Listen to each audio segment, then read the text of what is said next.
Okay. Hi, everybody. Welcome back. I know probably some of you got kicked off the first stream, and I apologize. My camera wasn't working. Um, First of all, I'd like to say thank you for coming back, and I and I just want to say happy Friday. I hope everybody's having a good start to the weekend. I know for me, I don't know why this week felt so long, and then today came, and then it just zoomed by, and I was like, oh my god. Hey T, welcome back. Anyways, guys, super excited today. We have a very special guest, and I can't wait to introduce her. Thank you, Boosted. I'm trying to think. Sorry, I'm all over the place. Um, like I was saying, if you guys have any questions, please don't be afraid to ask. If I don't get to them right away, just remember I'm trying my best. I know sometimes chat can pop off, which is super awesome. Don't think that I hate that, because I don't. I freaking love it because you guys are just so excited, as am I. And so, but yeah, if you have any questions, please don't be afraid to repeat them, and I'll try to get to them as fast as I can. If sometimes I won't specifically answer a question just because maybe I have the same question, but I'm waiting for it to come up because I have a format, and how I want to do the questions. That way we're not going from topic to topic. But anyways, guys, real quick, the person that's on here today, her name is Rachel. She has been a really good friend of mine for a couple of years now. She is super awesome, and I can't wait for you guys to meet her. So, everybody, this is Rachel. Hi. Hold on. Sorry, Rachel. I'm checking something real. Hold on. Rachel, can you please introduce yourself and let everybody know what you do for a living? Sure. So my name is Rachel, and as Jenna said, we've been friends for a couple of years. And I think we talked about doing this interview. We had decided that it was 2 years nearly to the date. So that's awesome. I used to live across the just literally across the street from Jenna, and so she knows me that way. But I've since moved to Kansas for a job that I just love. I am. Hold on, Rachel. Sorry. They're saying, no, you're fine. You're totally fine. They're saying that there's an echo. Okay. Okay, yeah, they're saying it's really bad. Let me. Our technical difficulties tonight. Yeah, by the way, sorry that I was late, guys. Definitely a lot of hold on, I'm trying to see. They're saying only when you talk. So I'm wondering, what do I have to do to fix that? Gunfighter, do you or when you talk? When you talk, they say that there's an echo because hold on, I'm trying to see how come. I'm trying to put the headphones on, maybe. Do I need to put my headphones on? No, not you. They're talking about me. Oh, okay, sorry. Hear her on. Yeah, okay, that's what it is. It's because you're on my speakers. So, give me 1 second, guys. I'm going to try to fix this. I hope I can fix this. Oh my god, I really hope I can fix this. I'm gonna try this again. No, that's not even what I want. All right.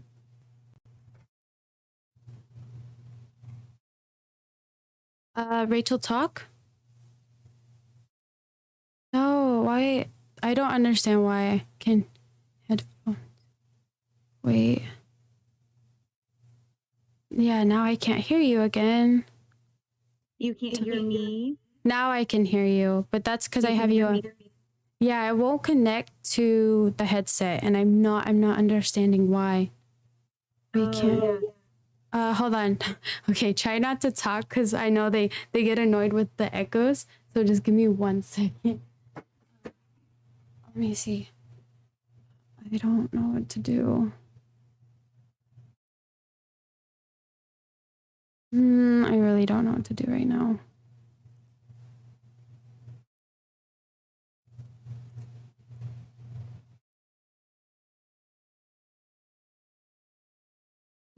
Damn, okay. This is crazy.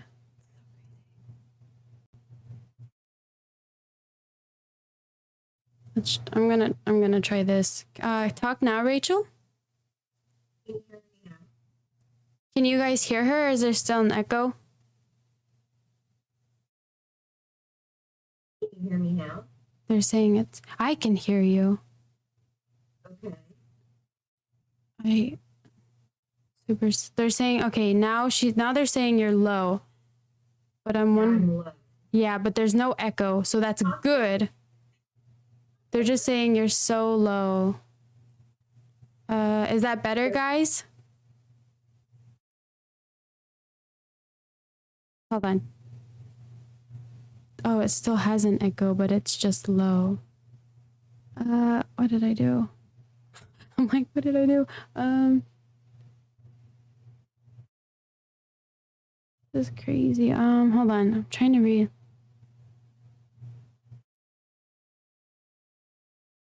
Jesus. All right. Hold on, guys. BRB, I will be right back. I'm gonna try to figure this out. I'm so sorry, everybody. I know. Thank you for your patience and everything. Just BRB. I want to figure this out so there's no echo. Let's see. Okay, this is super weird. I want to make sure I'm not on anything. Like,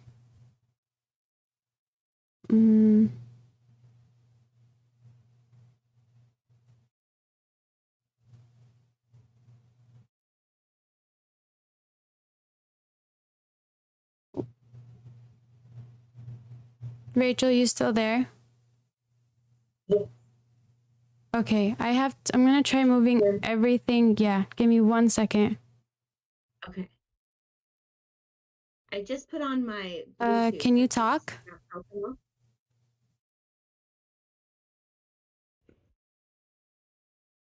Rachel, you still there? I'm still here. Can you hear me? Rachel, you there? Yes. I can hear you. Can you hear me? Can you talk? I'm talking. Okay, they're saying they can hear you. They say that they can hear you and you sound better. But now the problem is I can't hear you. Shit. Oh man. Okay, give me 1 second. I don't know what's going on with this headset. I don't know if it's the headset or so give me 1 second.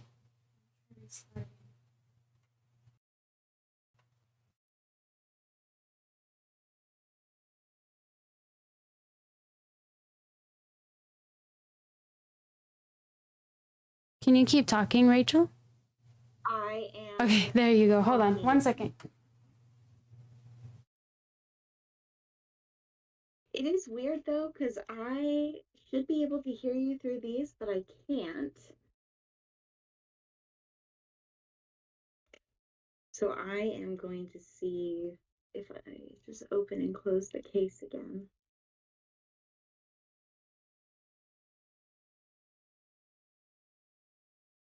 Okay, can you hear me now?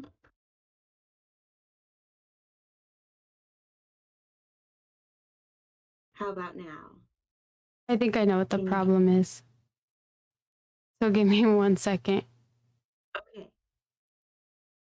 Yeah, guys, I know you can hear her, which is awesome, but now I can't hear her.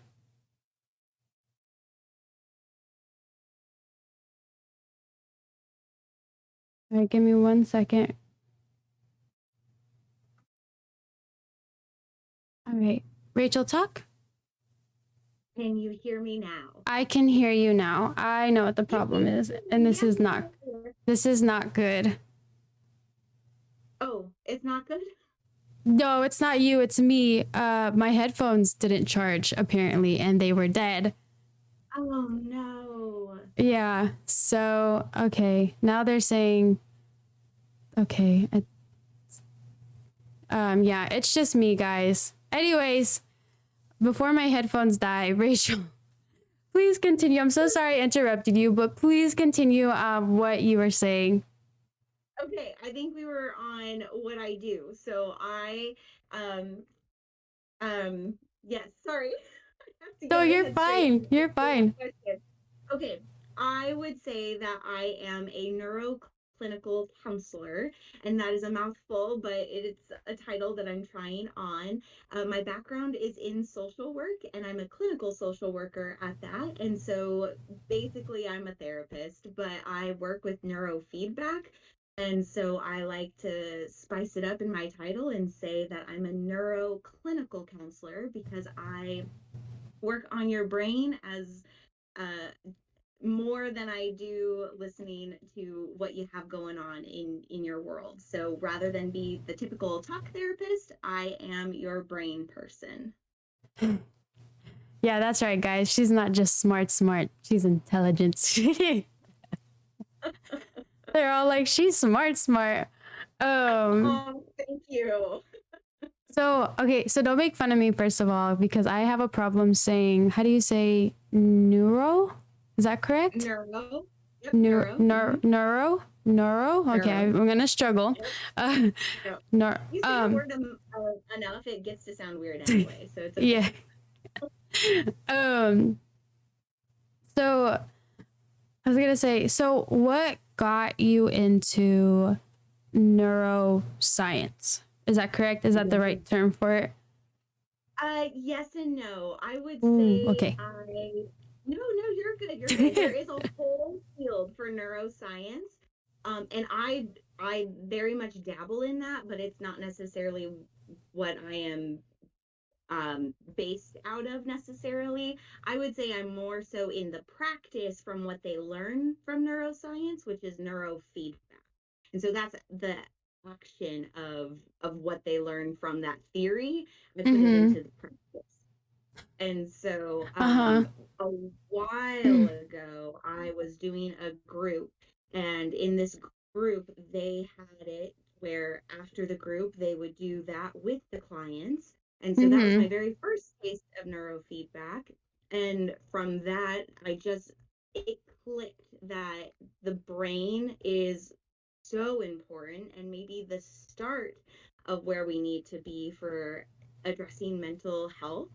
And so from there, I just picked up and learned as much as I could about trauma and the brain, and that's led me to where I am today.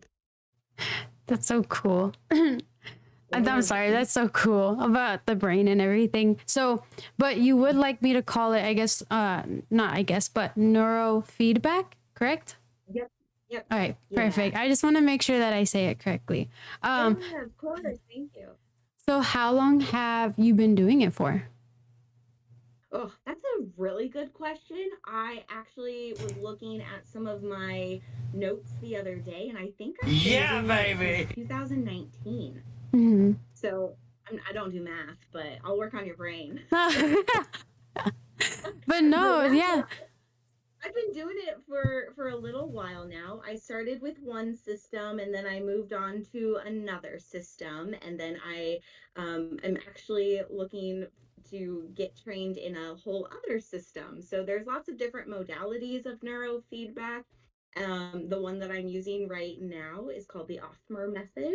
And so that's where I Oh, stick electrodes to your head and I get to see your brain waves and some SPECT imaging and see what we can change and hopefully help you feel better. that's so cool. Wait, so how do you say that word again? What you're about to start diving into? Oh, so I am doing the Othmer method now, and then Othmo. the one, Uh-huh. yep, the Othmer. It's actually, Sorry. when I first looked it up, I was like, Othmer, like I don't think I know that. It's Othmer. Mm. So, uh, so yeah, so I'm doing that right now, and then there's other modalities that I would want to explore in the future. So Okay, yeah, that actually sounds really cool, and it just seems like you're just diving like deeper into the brain as you go, I right? And yes, yes. So like I don't know. So it kind of sounds like to me, and please correct me if I'm wrong, but it almost sounds like from you like starting out, it's kind of almost like the brain has layers, and it almost seems to me like what you're doing is you're going down each layer at a time to understand better. Is that wrong? Oh, no, I wouldn't say that's wrong. I think that's a good way to describe it because, wow, yeah, that you can get deep into the brain and how it works. And that's where you start getting all these big terms and the breakdowns of how the brain functions, and it can Mm-hmm. go over your head. And so I'm Yeah. definitely at like a basic level of understanding. Basic would probably be down here, not up here. Yeah. Yeah. But yeah, a basic level of understanding. And so just the more that I learn, the more that I talk about it, more that I have conversations with people that understand more than me, it's soaking in. And I feel like I'm getting there to really be able to say what it is that I know more confidently. Mm-hmm. I guess yeah, I could see that. That's actually, but that's really cool because I know, yeah, because I could about imagine if you just try to like dive into it, like how it affects your brain, and you're just like, geez. Overwhelming. Yes. Um. Oh, well, oh, real quick, we do have a question from chat. They're asking, Perfect. so how long does the how do you say that word? Electrocute. Wait, how long does she, Electrodes. oh, no, it's or she's asking, I'm sorry. I'm all over the place. How long does she electrocute people for to get the data she needs? I wouldn't say it's electrocuting. Is So it? that is no, it's not electrocuting, but that's so funny because that's most often what people go to for their Mm. frame of understanding of what it is that I do. I don't shock you. I promise. So yeah, um. Oh, sorry. No, yeah. I'm sorry. No, you're good. So the electrodes are placed on your head for your brain to talk through the electrodes. Nothing goes into your brain. I'm not manipulating your brain in that way. There are modalities of neurofeedback that can and will do that, but that's not what I do. I let your brain figure out what it's doing using its brain. And Okay. so your brain just uses your brain to strengthen and train in the way that it needs to focus and relax and just function the way you need it to. Oh, okay. I do have another question from chat, and this is from Ice. Awesome. Um, what do you think of Roger Penrose's quantum theory of consciousness?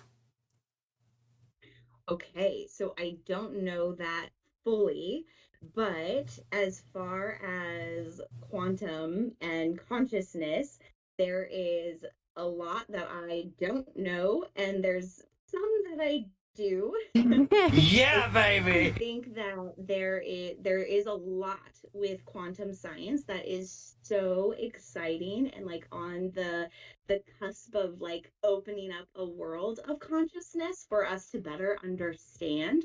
Mm-hmm. For me personally, consciousness is just the awareness of myself and me in my environment. And so I love that you know that theory and I would love to hear more on it. I'm definitely one of those people where I don't claim to know everything and definitely consider myself a learner. Never want to think that I know it all. So I I love would that be open answer. to, yeah, yeah. I really love that answer. So my next question is, and please bear with me, like through our friendship, I know you always try to tell me, no, Jenna, those aren't dumb questions. You're okay. But if it So is true though. dumb, don't be afraid to roll your eyes at me and be like, Aw, girl, I you're good. so is it unproven or proven science? Ooh, good question. And I think truly in the fashion of social work, it depends. It really just depends. There are going to be those people that believe in the sound science, of Mm-hmm. what it is that I'm doing and how it's done. And then you're going to have your skeptics, and that's okay, you know? So I would say for what I do, it is proven that Mm-hmm. it can work and it can change your brain. And Mm-hmm. I've seen that firsthand myself and for the people that I work with. And then I also know that there are those people and there are those times where it doesn't work. So does that mean that it's unproven to work? Maybe, but also maybe not. So Oh. I would say, in terms of like proven or unproven, we usually go with the terms evidence based. And so there is evidence for neurofeedback, but Mm-hmm. it's not technically considered an evidence based practice. It's Mm-hmm. still considered an alternative. And so insurance wouldn't necessarily pay for it. Um, and so that does count us out. But I love being where I'm at with it because I think I'm going to be seeing a lot of change in neurofeedback becoming more acceptable as a practice and hopefully as like a starting point for people getting help with their mental health. That's awesome. Just Thank you you. talking about it just gets me so excited because I feel like, especially now, especially in 2023, mental health has been such a big thing now, and it's very For sure. known, and so that actually really excites me, and I'm very curious now how it's going to change the world. You know what I Yeah. mean? Oh my gosh, absolutely. And if I could, I would say that I'm using the word mental health, but I really believe and subscribe to the idea of brain health. And Okay. so it's this idea that it's not the way that you think that's wrong, it's the way that your brain functions. That's counting you out, okay? So Okay. I'm the one to believe that you know all the things, you've tried all the things, you're doing the things, and you're still failing. It's not you. It's not your lack of willpower. It's not that you're not trying enough. It is your brain working against you. And so if we can have your brain work for you, oh, you are going to be doing good. But I think so often people just think that it's the way that they think or that it's a lack of willpower or it's a moral issue that Rar causes means I this or love you in that. And I really dinosaur. believe that we have to be looking at the brain to see how it is that it's functioning that really makes you think the way that you do. Okay. That's actually really good. Sorry, I'm Yeah. just super excited. Um, real quick, hold on. Gunfighter, I will redeem back your points. I will not be doing the dino head.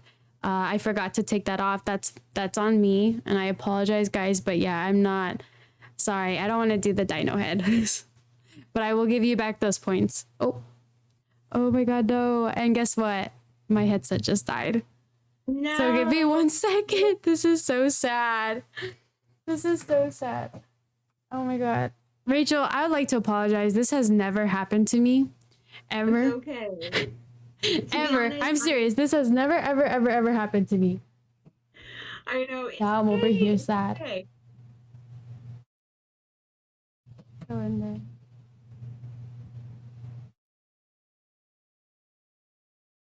Go.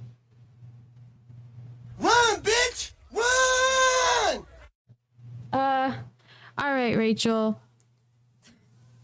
So, because my headset is charging, I'm wondering if we could do can we do a phone call? Do you want to try to do a phone call? Yeah, I'm okay with All that. right, give me 1 second. Wait, no, boo. Everyone's like, boo. This is on me, guys. I just wanted to charge for a little bit, just for a little bit. Damn, I don't know what to do. Are you gonna do a phone call on stream? Yeah, okay, no, they're right. They're like, don't be dumb. Put us all in a Zoom conference. Okay. This is Oh, that sucky. would This be is so sucky. And I that'd be knew it. I beautiful. called it. I called it. I was like, I think they're dead. Oh, all right. All right, let's try it. Oh.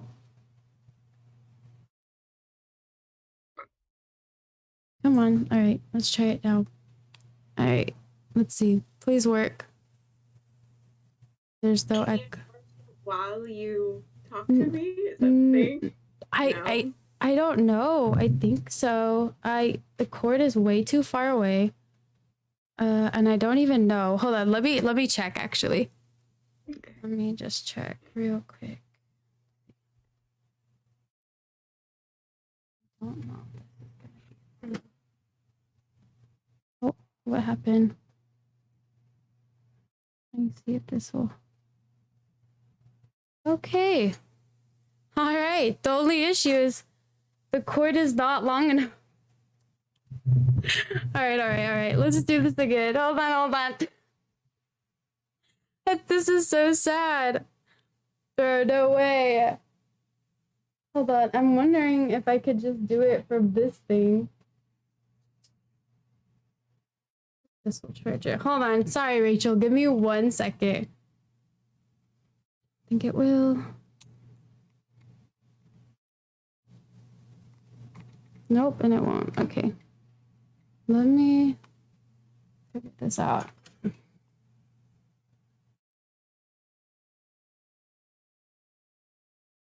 Damn it. Okay. All right. You know what? We're just gonna. Nope. I don't care right now. I don't care. All right. All right. Can you hear me? Oh. Are you talking? Oh no. No, why can't I hear it? I'm being a camper. Yeah, that scared me. Wait, no, don't switch. Oh my god, I can't believe this.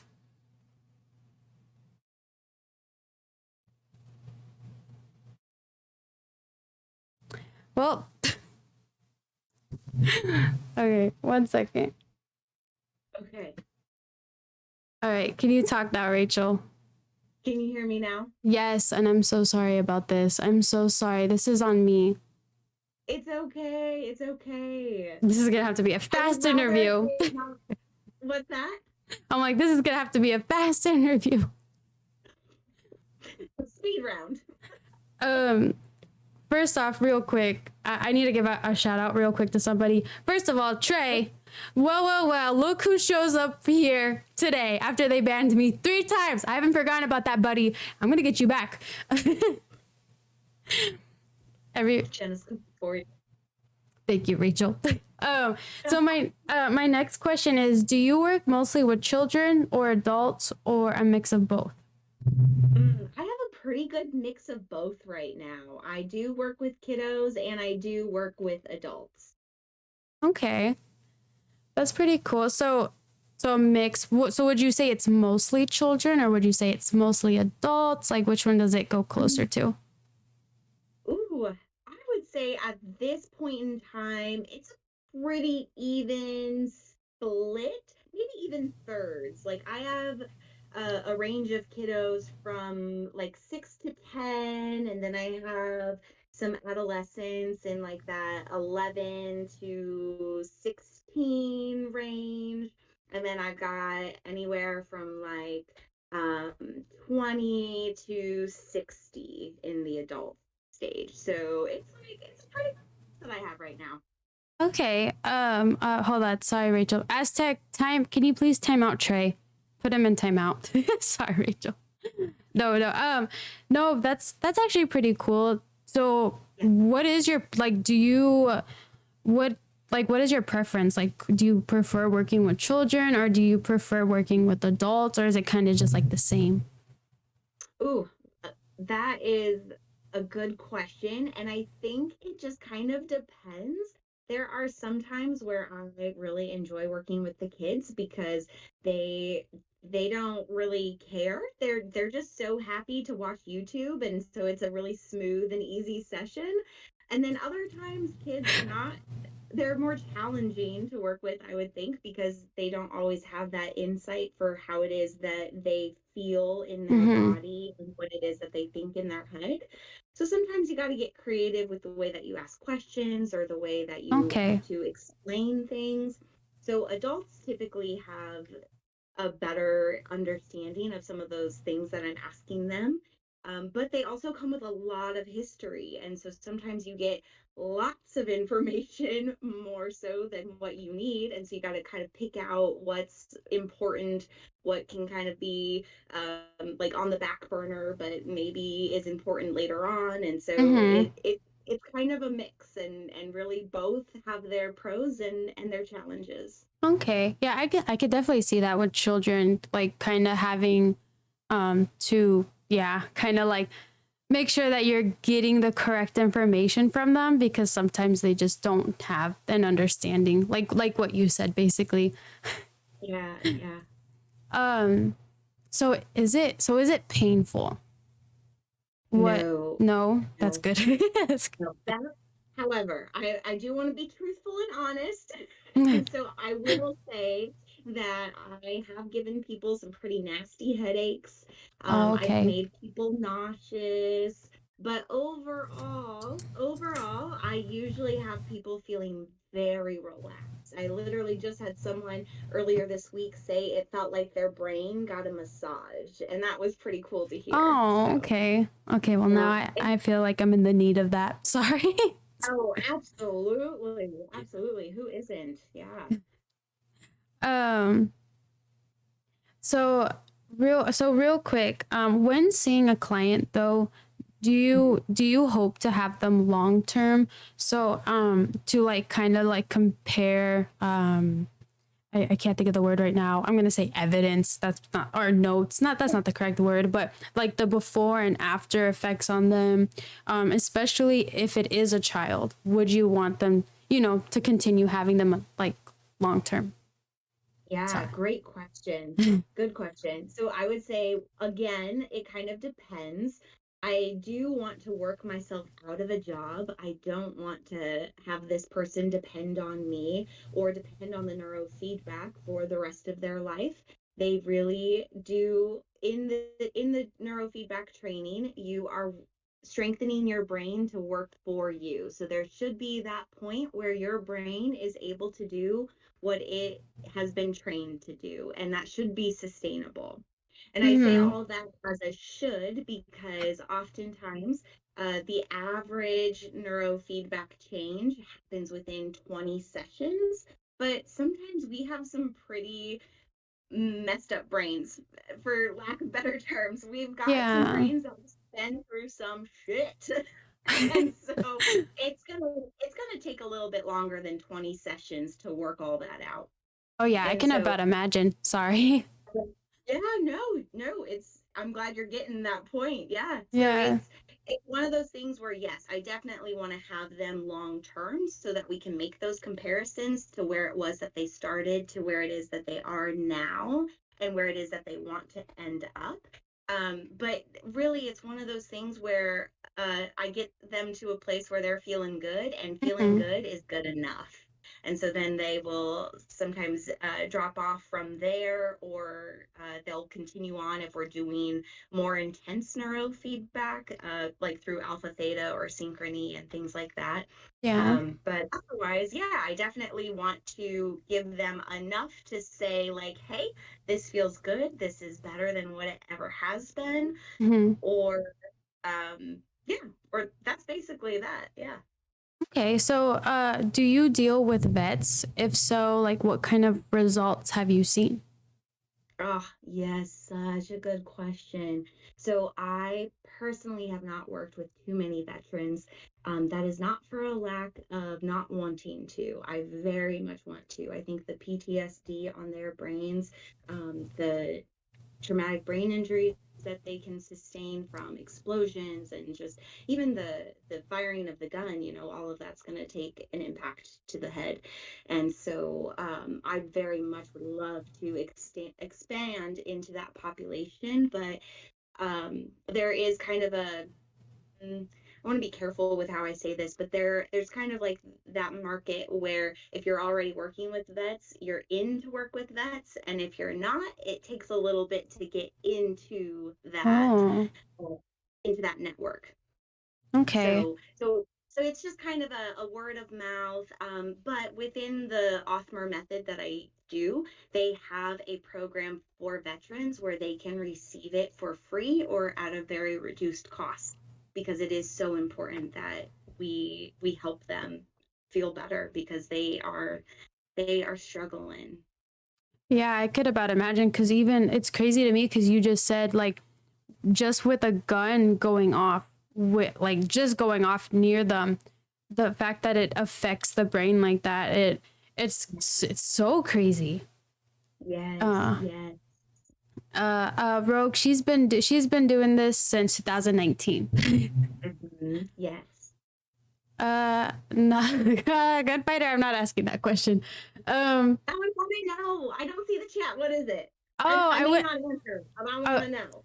okay. Do you think gay people should be treated, or do you think it is not a brain thing that can be fixed? Asking for a friend. Asking for a friend. Okay, so gunfire, I've heard about you, so I don't know how serious of a question this is, but I would say that it's definitely not something to cure.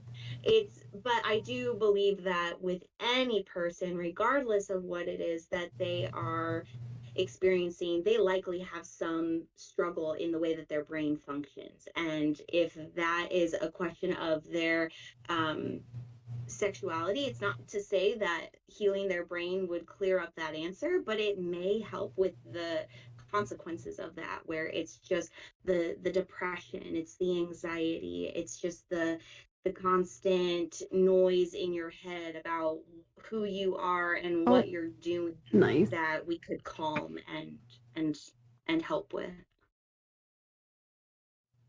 1 second. They just died again. But No. but Rachel, that was really good. So now what's getting asked is gay people have struggles in their brain. But guys, I think, and correct me if I'm wrong, Rachel. I think what Rachel's trying to say is that, it's not any specific group. It's just it could be anybody. And the fact that she's working with children even at such a young age, it's definitely yeah, it could be anybody, and it's crazy. Oh yeah. Oh, absolutely. No, please do not think that I think gay people have a brain problem. Definitely not. Everybody got a brain problem. It does not matter your sexual orientation in that way. Everybody has a brain. Everybody likely has had some kind of trauma to that brain, and that's a brain that needs to be healed. Sorry, Rachel, real quick. Smitty, thank you for that. I appreciate you. So now I from getting asked, what are your thoughts on, oh my God, please don't say it wrong, Jenna. How do you say Neuralink? Neurolinguistics? I Neuralink? just, yeah, I just have Neuralink. That's all that I have. But I'm wondering if it's similar or if it's the same thing. Neuralink. I'm Yeah. not sure what that is. If I could have a little more context, I would be happy to speak on it, maybe a little bit more. Okay. Oh, okay.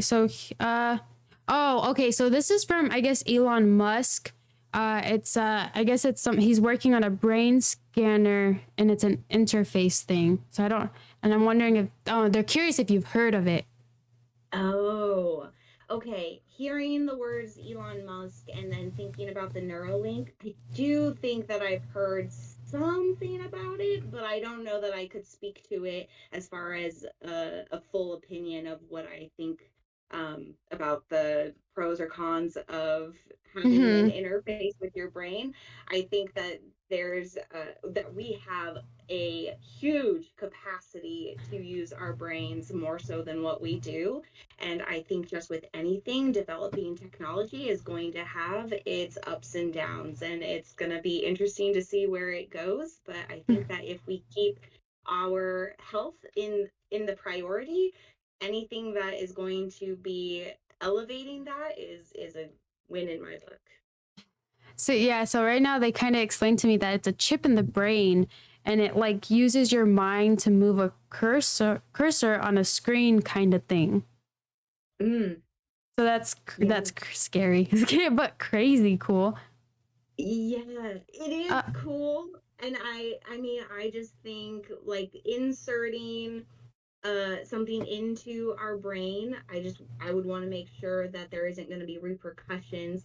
mhm. Um and I know like things like pacemakers and other things, like we're already putting stuff in our bodies to help our Oh, bodies. And so it's just all about being careful and safe, and yes. I mean, you short circuit, you're definitely going to electrocute your head then, but we'll um, see oh what God. happens, I guess. I don't know if I'm ready for that. Right, right, yeah. um, That also kind of feels like it would lend to a conspiracy theory of like being tracked and, collecting data yeah. on us just as much as we are doing things within that chip. So, Hmm. that could be Yeah. something to be wary of. Yeah, so uh Gunfighter is saying that I'm severely downplaying it. I guess it's supposed to kind of help people start to walk again, and I probably am, and I do apologize. I've never heard of it. I don't know a lot of research even on Musk's like other Yeah, businesses that he's doing, So I sure. do apologize, guys. Um, Yeah. but my next oh sorry, Rachel. No, you're good. You're good. I was gonna say things like that. There's Mm-hmm. there's gonna be amazing technologies that I think are going to make a lot of uh, abilities accessible again. So I think Mm-hmm. that again, just technology is ever evolving, and Oh if we yes. are thinking critically and have health as our number one priority for it, then we're going to be in a good space for it. But if we're not thinking about it and we're just kind of going off with it, then we could get ourselves into a dangerous place. Oh yeah. So my next question was for you, but you kind of already answered it. And earlier, it was: Are there more successful clients than others, and why is that? And something that I just learned from you is that it seems like it just really depends on the person and the trauma that they've been through, if that's Chat correct. time. Absolutely, absolutely. It really does depend. And I would say that I likely have had more success than I am aware of, but you don't Mm. always get that. I'm not in the job necessarily for the praise or for the good jobs of like fixing me. It's like, no, Yeah. you did that. You showed up. You were the one here doing this work for you. So Yeah. I think that success looks very different for a lot of people. So Okay. success is also within perspective too. So if they are uh, experiencing headaches in a less intense way than they used to, but they still get headaches, I'm going to count that as a success. Yeah. Yeah. That's a really good answer. And kind of like what I'm going to repeat what you said, but yeah, people Mhm. definitely see success different in some ways and forms. So I could see that. It's all about a perspective thing, it sounds like. So that's pretty cool. Yeah. Yeah. Um so something, Rachel, that I know that you know about, because I know I've talked about it with you, but on my channel what I do is I play video games. And Okay. and I know there's like millions of people out there. Oh shoot! And I almost spilled. And I know that there's people out there that also play video games. So, what is, I guess, like, how is the brain affected by video games? Good question. So it's funny because I actually in neurofeedback will use video games to help a person train their brain. Now, Oh these are wow. okay, okay. Take a step back though, because these are not cool video games. Okay.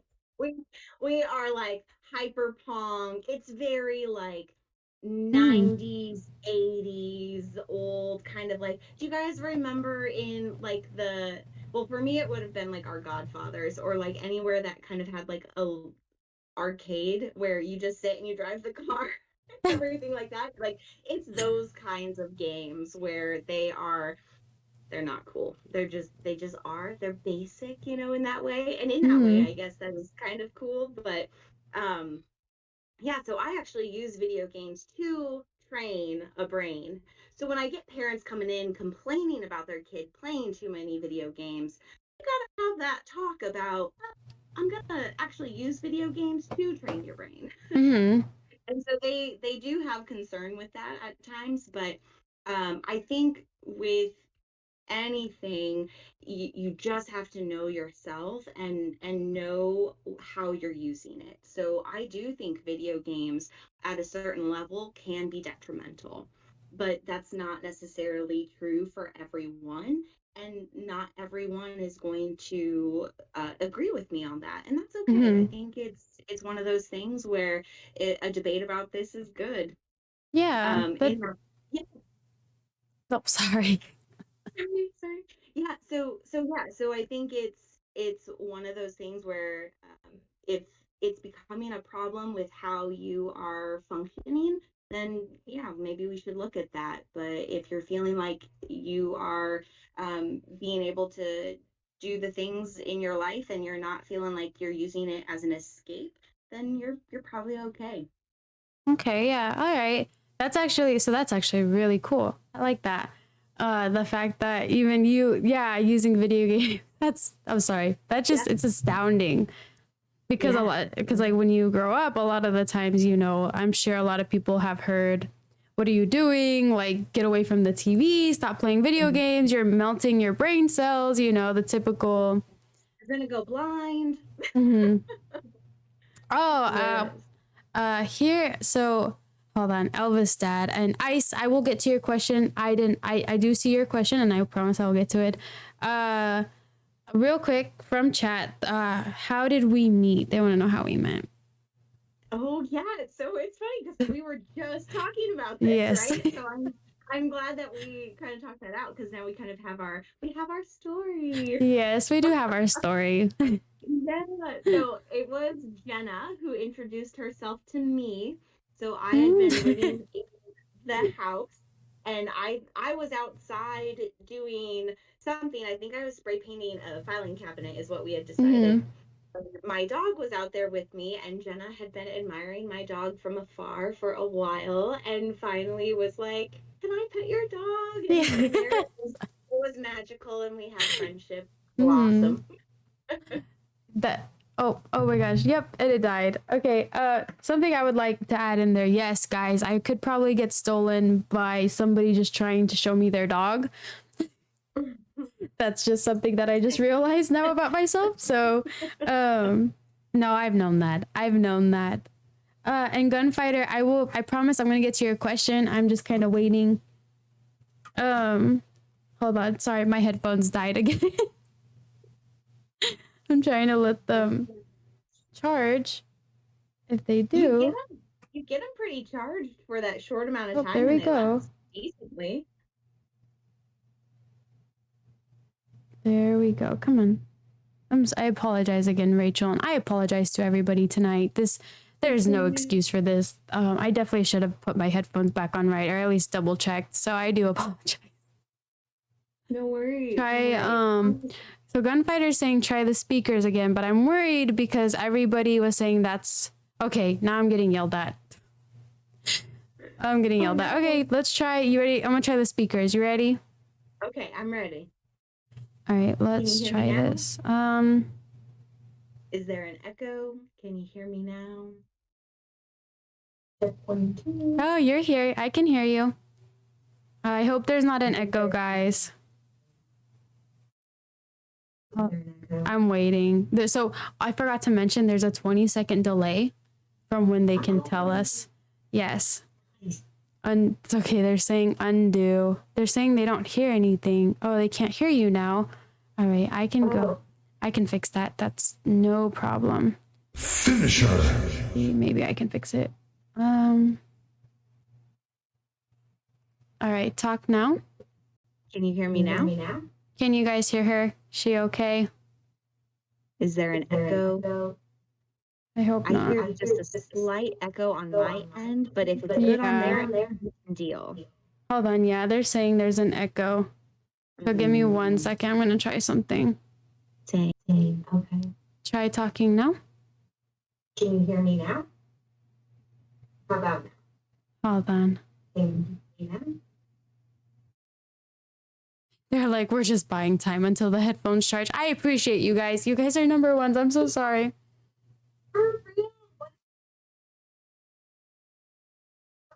With us on this. Thank you so much. Oh yeah, no, they built themselves. I was just here. This is awesome that you guys have gravitated towards each other in this way. Yeah, it is. Oh yeah, I can't even explain to you how truly amazing it is. It's definitely crazy. Hold on, guys. Let me try something else. I don't want that. I don't want that either.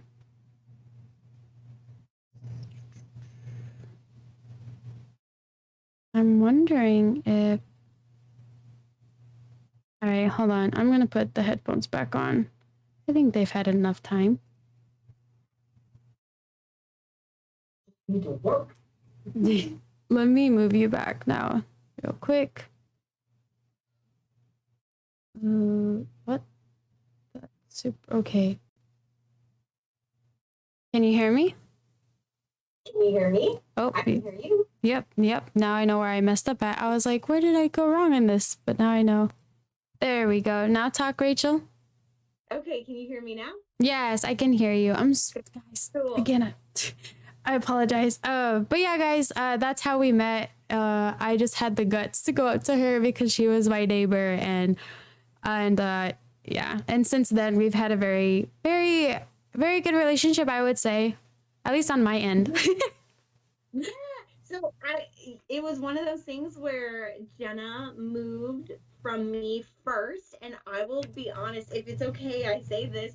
Jenna was like, "Are we gonna stay friends?" And I was like, "I don't know." Oh Just yeah. because distance is hard. And then I think I've told you this, where you're like a scrappy friend. Like, you have been the one that has made this friendship last, because I'm sadly like a kind of out of sight, out of mind, and that's even with people sometimes, and that's awful to admit. But Jenna has definitely been the one who's like, "Hey girl, we gotta talk," or like, can we talk?" And I'm like, "Oh Yeah. like, she loves me and I need to love her better." So she's actually helped me be a much better friend in that way. So I thank you, Jenna. Of course, there's no problem. I try. I just you're I don't know how to say this. You're definitely different. And that's not even in a bad way. It's a good it's a good thing. And it's just because, you're very smart and you're very genuine. And something that I appreciate about you is that you're just very honest. So that's why I'm fighting. I fight for this friendship.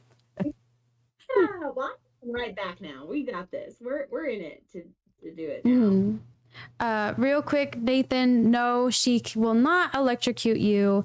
But if you are interested in going into that progress and working with her, just give me a second, and we definitely have her info. Actually, I can type that in now, and that way you can find her and get set up. Sure.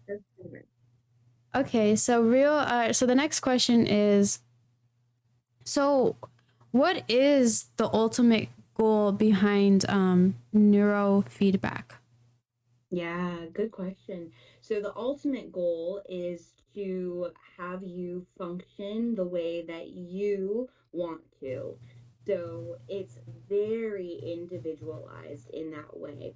So I don't want to uh, overhype it and say that it can do everything, but it nearly can. So if you are struggling with anxiety, if you are struggling with depression, if you have mad rage, if you have sugar cravings, if you have a fucked up sleep schedule, if you've had a traumatic brain injury, neurofeedback can work to improve that to the level of functioning that you feel best in. And so in that way, it's very individual.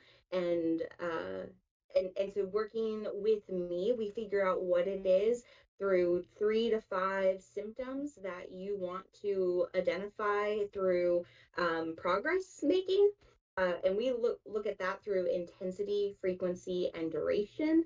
And you would come in, we'd rate it, and based on that progress, like if we're rating it higher or lower, then I'm knowing how that frequency is working for you or not, and make the moves appropriately so that you are just feeling good. Okay. That, so so once this is, I guess, achieved, and I'm sorry if maybe you already answered it. No, that's um, okay. I'm not as smart. um, No, don't uh, downplay yourself. You're good. You're good. don't worry, gunfighter. We're getting to that question. I promise you. You too, as well, Ice. I promise I'm getting to that question. So what do you do once this is all achieved? And like, what is the next step? Okay, so the way I'm going to answer that is kind of what we would do within neurofeedback. If a person has been coming to me for a while, we have a protocol that is good for them. We have a frequency that makes their brain sing, but there may be still some stuff that's just kind of lingering on. So then we would just take it to the next level, which would be Mm-hmm. synchrony. And Mm. then if synchrony works well, and synchrony is where you have the brain talk to itself and just like align within itself to deepen a calm within you. Okay, so it kind of I go like this because Yeah. it's talked about like at the core of Uh-huh. yourself. Okay. So it's Oh, just like okay. it's deepening that calm on a level that the initial protocol just doesn't quite reach. And so Mm-hmm. within that can bring a lot of calm for the anxiety on the social aspect. It can help with focus. It can help with, they've described it as like a meditation where you just kind of go within yourself and you just feel so much more content with yourself as a person. Which is so wild to think about that we can do that without having to meditate because I'm a terrible meditator. I'm So am awful at it. I. It's a huge cheat, but in the best way. Yeah, Because I get you're you. not really cheating yourself. You're doing yourself really good service in that way. So we can level up with synchrony. And then if there is even more leveling up that we need to do, we do this thing called alpha theta. And that's where Mm-hmm. you can be put into a somewhat hypnotic state. It's different than hypnosis. And if anyone on here has ever done EMDR, that is the probably closest uh, comparison to what it is that you experience. So you are then in your subconscious having your brain bring up memories that it needs to work out that Mm-hmm. have been submerged. And the brain will know where to start with that. So Oh wow. your brain will bring up the memories that's at the top of the surface and work its way down. When I say work its way down, that's within sessions, not necessarily the one session. Okay. And so your subconscious is working out that memory in a way that is detaching the trigger, the intense emotion, the trauma behind it, and putting it in place so that it no longer affects your functioning. So it's no longer going to trigger you. It's no longer going to be this thing that holds you back. It's going to just put that in its place where it needs to be so that you can be who you want to be. That's crazy. I'm sorry. This is just, Yes. it's all so crazy, but like astonishing. And Yes. um, Yes. It uh, is. this this question's from chat. Okay. Have you read Phantoms of the Brain? It was a famous neuroscience book. They say it's very interesting. Oh, I have not, but I love a good book list, so I'm going to put it on mine. Phantom of the Brain. Yes, Phantoms Phantom of of the the Brain. Brain. Well, oh, let Phantom me of the go Brain. back. Let me go back real quick. I think it was Phantoms of the Brain. Yep, Phantoms of the Brain. And it's a neuroscience book, but I don't have the author. Oh, no, that's okay. I'm sure I can Google it and Google will tell me. No, that's awesome.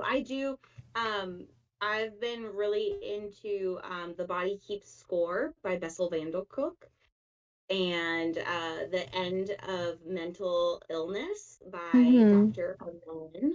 And then I have a few neurofeedback books that are more on the like technical side of neurofeedback versus just the brain itself. So I Okay. really love that question because I tend to get into a little bit of a niche with neurofeedback and I just kind of Mm-hmm.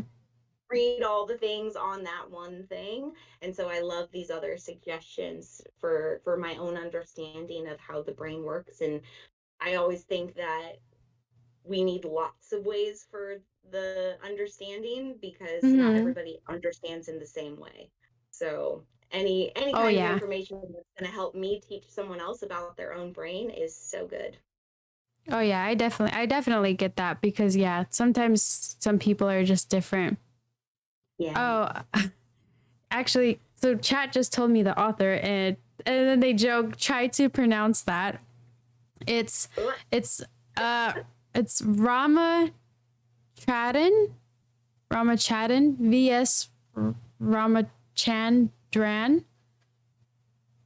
I probably said it wrong. That's okay. You try to pronounce it and I'll try to spell it and we'll both Uh, fuck it up. it's so it's V space S and then this is all one word,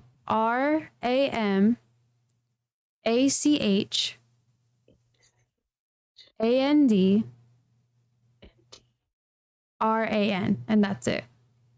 RAN. Ramachandran? Yeah, Ramachandran? Yeah. Ramachandran. You probably said it better. No, no. I don't know that I did. um. But no, So, that's awesome. I love that. oh yeah, Ice. That's actually from Ice, and I want to give him a quick shout out because he's always coming to me with suggestions, and he's a very cool guy. He's very cool. Nice, nice. That's awesome. So chat's very curious, Rachel, if they want to come see you or maybe somebody else that does the same thing. I don't know how maybe prices vary, but they do want to know how much does this cost? Oh, yeah. Okay. So I'm in Kansas.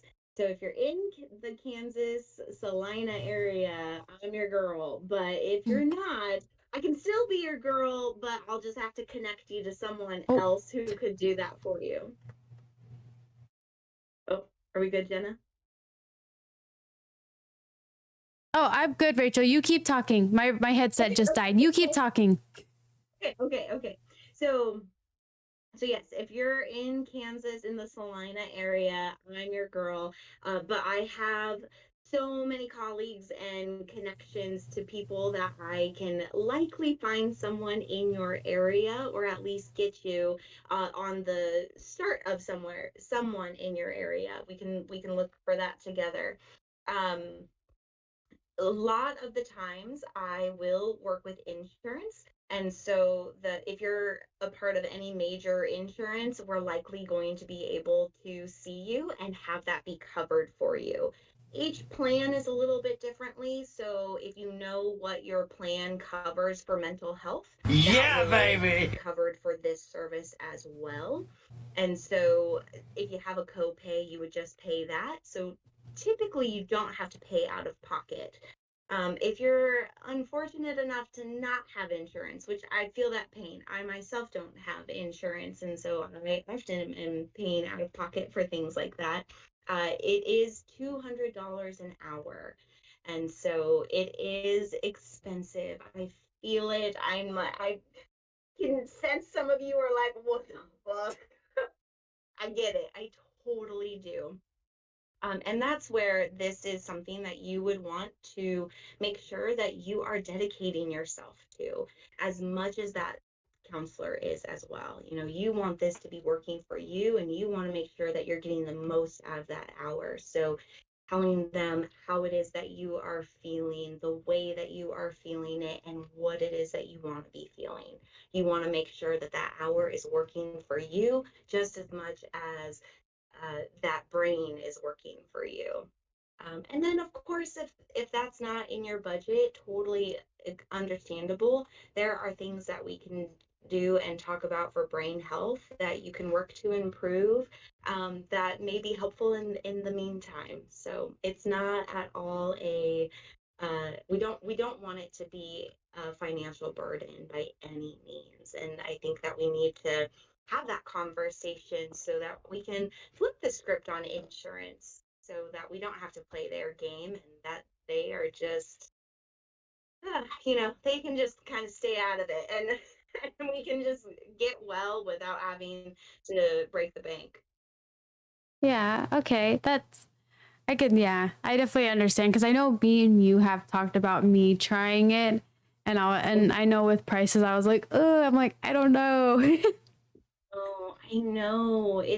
It's really one of those things where it should never come down to a cost of getting help. Yes, yeah, but sadly, I mean, yeah, it does suck. Like, It does. um, so chat's wondering, have you ever treated anybody that had addiction? Oh yeah, all the time. Oh wow. Oh yeah. Uh, And and now I'm oh, one. Oh, sorry. sorry. Go ahead. No, I'm sorry. No, you go ahead. I'm sorry. I was going to say, I'm one to believe that more people are addicted than what we realize. And addiction isn't just the substances, it's all the things. So it is, we had talked earlier about video games. So I do believe that video games can be addicting just as much as sex and food and porn and gambling and shopping and relationships and anything that we use to escape, to numb, to just avoid, Hmm. that's to me is an addiction. So yes, I treat most often addictions. Yes. So, what is your success rate with addiction? Mm. So that's a good question and not one that I'm fully sure how to answer because I don't necessarily track that. I Mm-hmm. know just for neurofeedback purposes that doing neurofeedback compared to regular talk therapy, there, so let me backtrack just a little bit and give a little bit more context. Uh So huh. when it comes to substances, you are likely to relapse within that very first year of your relapse prevention. Okay, Mm-hmm. so if you are in recovery, the stats are stacked against you. There is an 80 plus chance that you are going to relapse within that first year, and even more so within those 3 months to 6 months of that year. So that's terrible. That's Yeah. terrible statistics. Awful, awful.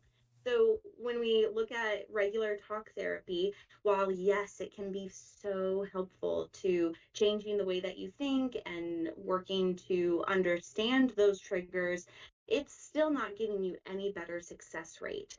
When you add neurofeedback to the mix, there are shocking stats for the improvement of relapse beyond that year, if happening at all.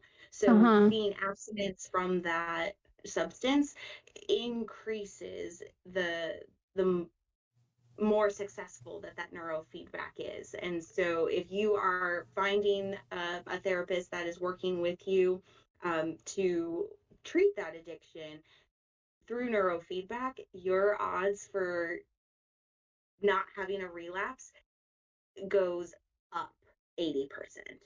Oh Okay, so wow. it flips it. So yeah, so there's a lot with neurofeedback working with alcohol use disorders, and stimulants.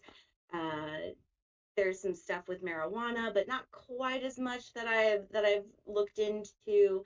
I Mm-hmm. myself am doing my doctorate on the effects of neurofeedbacks and females with opioid use disorders.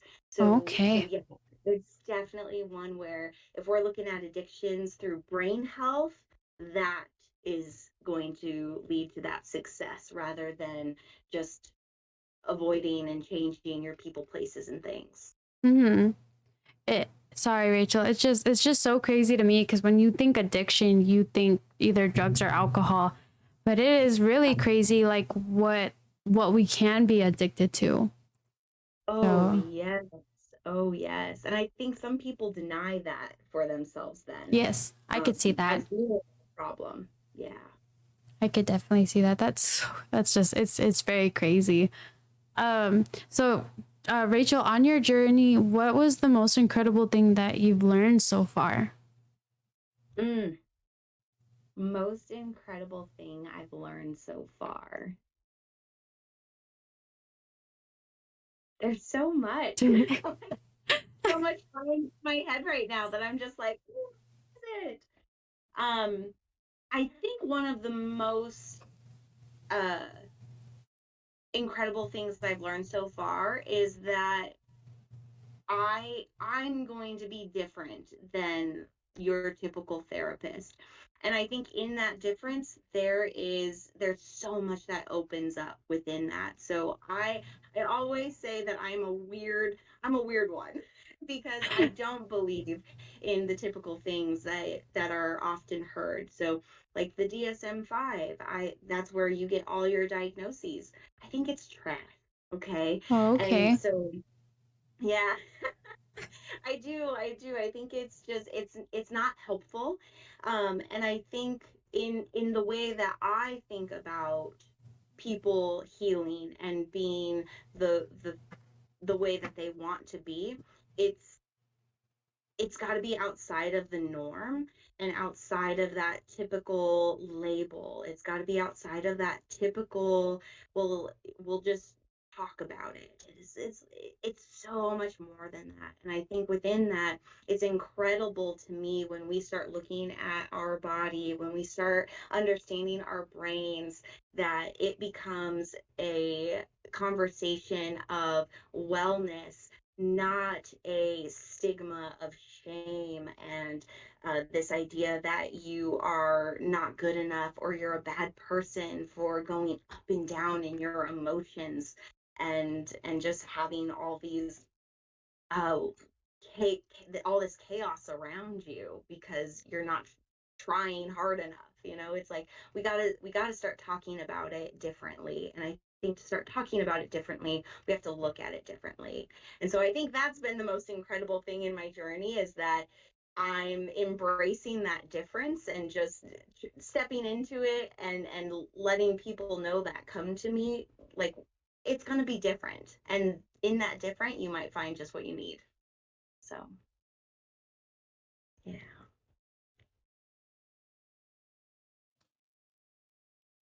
Sorry, Rachel, my headphones died, but I have you on my phone. Oh, okay, awesome. Okay, so I'm listening. I'm so sorry. I figured out a loophole because I'm like, I need to listen to her because it's so fascinating and very rude of me as well. Cool. So kind of to go something, so because I know since you started this, right, it sounds like it's been, yeah, well, obviously it's been an incredible journey.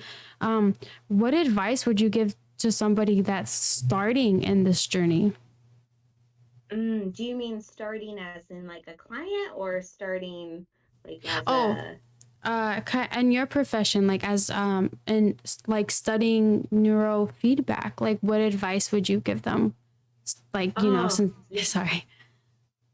Oh, no, no, no, that's good, that's good. Yeah, so I think um the advice that I would give is to that's a really good question because I've kind of I've thought about this in a way of like, I didn't get this education through school. I got it a little bit through trainings that I pursued, but it wasn't like the typical counselor trainings that you would do. Mm-hmm. So I think that my advice would be that if you're passionate about something and it's not the norm, who cares? Like, we need you to Yes. to break that mold and discover treatments outside of the norm, because we need those different avenues of healing that are more holistic, that are more creative in that way, and not Mm-hmm. just a kind of one size fits all in that way. Oh yeah, that's pretty cool. Yeah. Uh, have you been able to work with anybody that is kind of at, I would say, like the same level at where you're at about learning about neurofeedback? So I have, along the way, made lots of connections for Mm-hmm. colleagues that do brain work just as I do. And Oh some of them have wow. become really, really good friends of mine, you know, where it's just like Yeah. we get together and we nerd out about the brain and our protocols, our clients that are experiencing these things on frequencies, and we're like, what would you do? And it's just, oh man, it just fills my heart when I get to have conversations like that. So, yeah, I've definitely made connections, which I'm so thankful for, because at this time I am the only one in my office. And from what I understand, town, I say that hesitantly because I don't know for sure. There's always Mm-hmm. going to be people that are maybe doing it but aren't highlighting it, or maybe doing Yeah. it a little differently than what I do. But nonetheless, I know that I'm one of the very few in my area that do it. So it's so nice to be able to make those connections to people that aren't around here, to Mm-hmm. still be growing my information and my skills just through conversations with them. Oh yeah, I could just about imagine how rare it is because you're the only and first person that I've met that has like taught me and like educated me more about it.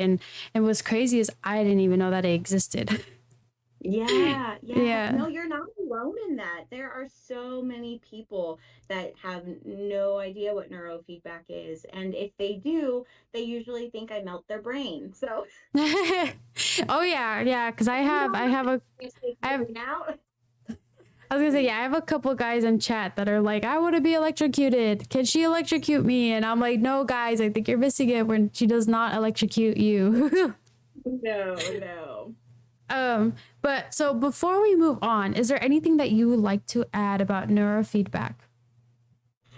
Just that it's so awesome, and it's just something that I'm so passionate about, and one that I would so love and appreciate any feedback that you guys could give me about what it is that you learned from me, because I don't get to talk about it too often with just kind of a general audience. So I Mm-hmm. really want to work on making sure that I am expressing what it is and how it works in a manner that's understandable, even if there's no context to kind of put with it. I want to be able that to provide that and make sure that I am able to tell you what it is and how it can be so good for you. So thank you for allowing me this space and opportunity to practice that. It's really awesome. So thank you.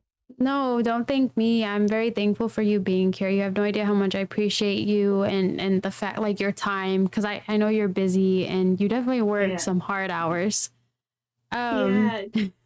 I choose those hours, so don't feel too bad for me. so Elvis dad asks, have you ever worked on anyone deceased like to see or like so to try to see if you can keep the brain alive? Ooh, okay. So I personally have not, but neurofeedback can work for people in comas or who are unconscious in some way or another.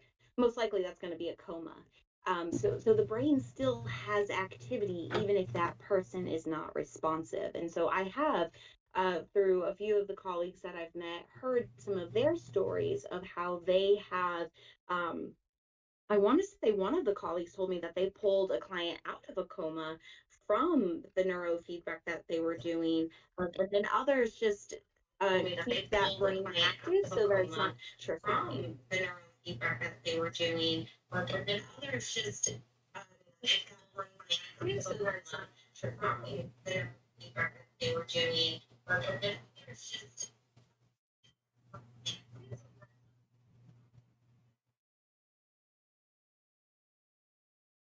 Sorry, Jenna, there was a crazy echo there.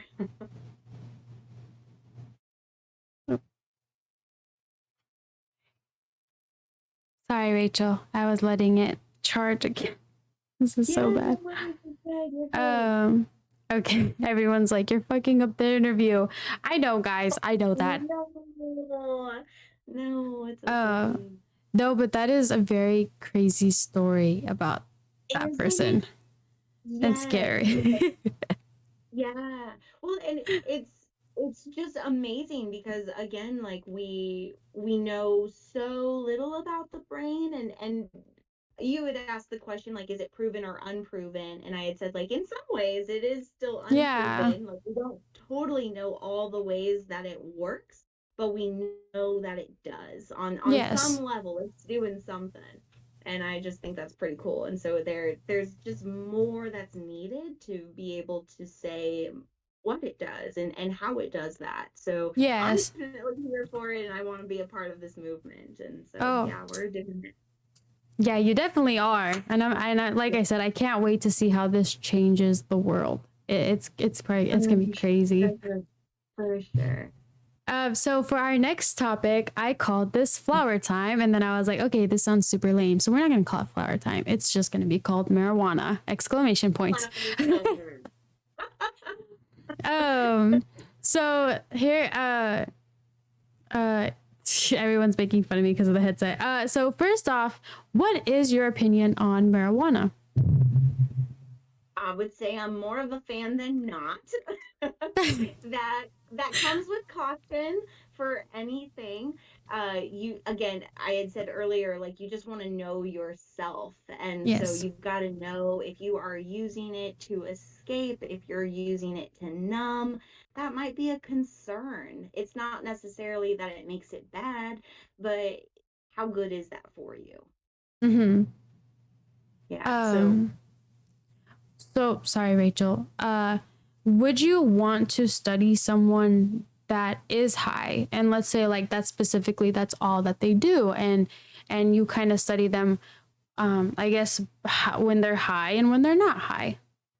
Yeah. Oh man, good question. Good question. So I actually just did a training with neurofeedback and addiction, so I can talk about this with a little bit more understanding than what I maybe could have in the past. So with Mm-hmm. neurofeedback, you kind of get the person as they are. So if they are a user and they're coming into you high, you just work with that. Again, Yeah. the brain is using the brain to get the messages, to learn its pattern, to change that pattern. Okay, so if Mm-hmm. you're using, it's not to say that you have to stop using, but in the way that your brain is receiving that feedback, it's going to change the way that you use. So with neurofeedback and tolerance, it's one of those things where it is either going to increase your tolerance or it's going to decrease your tolerance. So that just needs to be known up front, that if you are wanting to come in to maybe work on that use, not rely on it as much, and then you go to smoke or you take an edible and all of a sudden it's like, oh, this is a dud. What? Not Yeah. necessarily, or you're going to be flying to the moon. Uh-huh. Okay. So you just want to be, you want to be open about it, so long as you're trusting that counselor, and that you yourself are knowing what can happen to you, so that you aren't taken by surprise when you're like, what the heck is going on here? Yeah. So we've talked about that within consultation and things, where if a person's coming in high, you kind of want to use your best judgment, depending on how it is that you've trained them before, or if you are, if that's kind of their norm and their baseline, then you work with that. So it's for sure not a count out. You just got to make sure that you're doing it with caution. Yeah. So first off, I would like to say I'm not asking for a friend, and would I volunteer? Yes. And another thing, Rachel. Oh no. Okay, my headset just died. Let me hold on. So another thing, Rachel, is what just got asked right now is, do you think someone can be addicted to weed? And I know from earlier what you said that you've had people that you've dealt with people somewhat. Please correct me if I'm wrong. Somewhat addicted to weed, but also what we did talk about though is that you could be addicted to anything, correct? Right. And Yeah, so, yeah. oh, sorry, I'll let you. Yeah, no, you're good. You're good. So I think in terms of addictions, there's different levels. There's the uh like the psychological addiction as well as the physiological addiction. So your body is addicted versus you think you like it's your mind that's addicted essentially. And from what I remember, weed is more of like you can be addicted to it more like in the mind aspect of it, where it's like psychologically speaking you may need it to not feel so anxious, whereas like your body isn't necessarily going to be addicted to it like alcohol gets addicted, where if you have been a chronic drinker for so many years and now you stop drinking, you can experience tremors, which is seizures, sweating, vomiting, not a good time at all. Weed is not going to have that kind of withdrawal effect. Now, you may be cranky as fuck. and and not feel yourself, but your body is not going to go through something like that. That is my understanding at this time. That may change as I learn more, as more comes out with the different potencies of weed that we have, the different strains that we're getting. So all is to be determined. But at this point, I would say that weed has the capacity to be addicting. Yes. So Rachel, another question back, or yeah, back was, have you ever considered slash heard anything about using VR as part of therapy? Because I know we talked kind of like video games, and I know VR is somewhat kind of like a video game. And do you think it would work? Oh, yes. So, okay, so I don't I think it would work just as much as anyone thinks that neurofeedback would work. So it's going Mm-hmm. to work for some and they're going to be so on board with it, and then there's going to be others that are skeptical and just like count it out as wishy-washy, woo-woo, whatever, you know? And Mm-hmm. so I do think that there can be a place for VR in therapy. Either I've heard it for like exposure therapy. So if you're afraid of spiders, you like hook up the VR set to be all spiders, which sounds awful and terrifying. I'm not a Mm-hmm. fan of exposure therapy, but in that way, I've heard it can be used in that context. And then Yes. also, I think VR could be really helpful in kind of creating that life that you want for yourself. There's so much with visualization and changing your thinking so that you can change your actions. And really, it's opposite. So, like, it's the actions that then change your thinking. So, I think VR could have a really profound change in having people do things and then have that experience so that they can do it in the real world, Okay. and so kind of getting that confidence boost, being able to kind of get over those pre-jitters, those that fear that makes it feel like they really will never be able to do this, giving them that virtual reality of saying like, just try, see how it goes, may Okay. be Yeah. so helpful, so helpful. Gunfighter, I'm sorry. I apologize about the VR. I wasn't trying to say that it's somewhat like a video game. I was just trying to say I know sometimes it's not mainly used to play games. It could definitely be used for other things. So I Oh, apologize if I offended you. Um, so Elvis' dad is asking, can you hypnotize someone or reprogram someone to do something or behave a certain way? okay. So hypnosis is a real therapeutic technique. The Crazy. office that I Mm-hmm. know. Oh, it is crazy. So in the office that I had been working in previously, there was a gal who had just gotten credentialed and licensed for hypnosis. And so Okay. it's still a therapy today. I can't tell you that I know enough, but from what I know, it's a dated technique. That's not to say that it does not work. That's also to say that psychoanalysis Uh-huh. is dated. That's your Sigmund Freud, penis envy, everything's related to your mom. Mm. People still practice those techniques. So it Yeah. really depends on what it is that you're looking for. So Mm-hmm. in answer to your question, Elvis Dad, can you hypnotize someone to reprogram them? I do believe you can. Through hypnosis, you are changing beliefs. I don't know that you're changing brain structure, but you are changing thoughts, and through that, that's an option that can happen. The sustainability of that, I think, is uh, going to depend. True of neurofeedback as well. Like if you are seeing that as a lifestyle change and you're doing things to support that, it's going to last longer.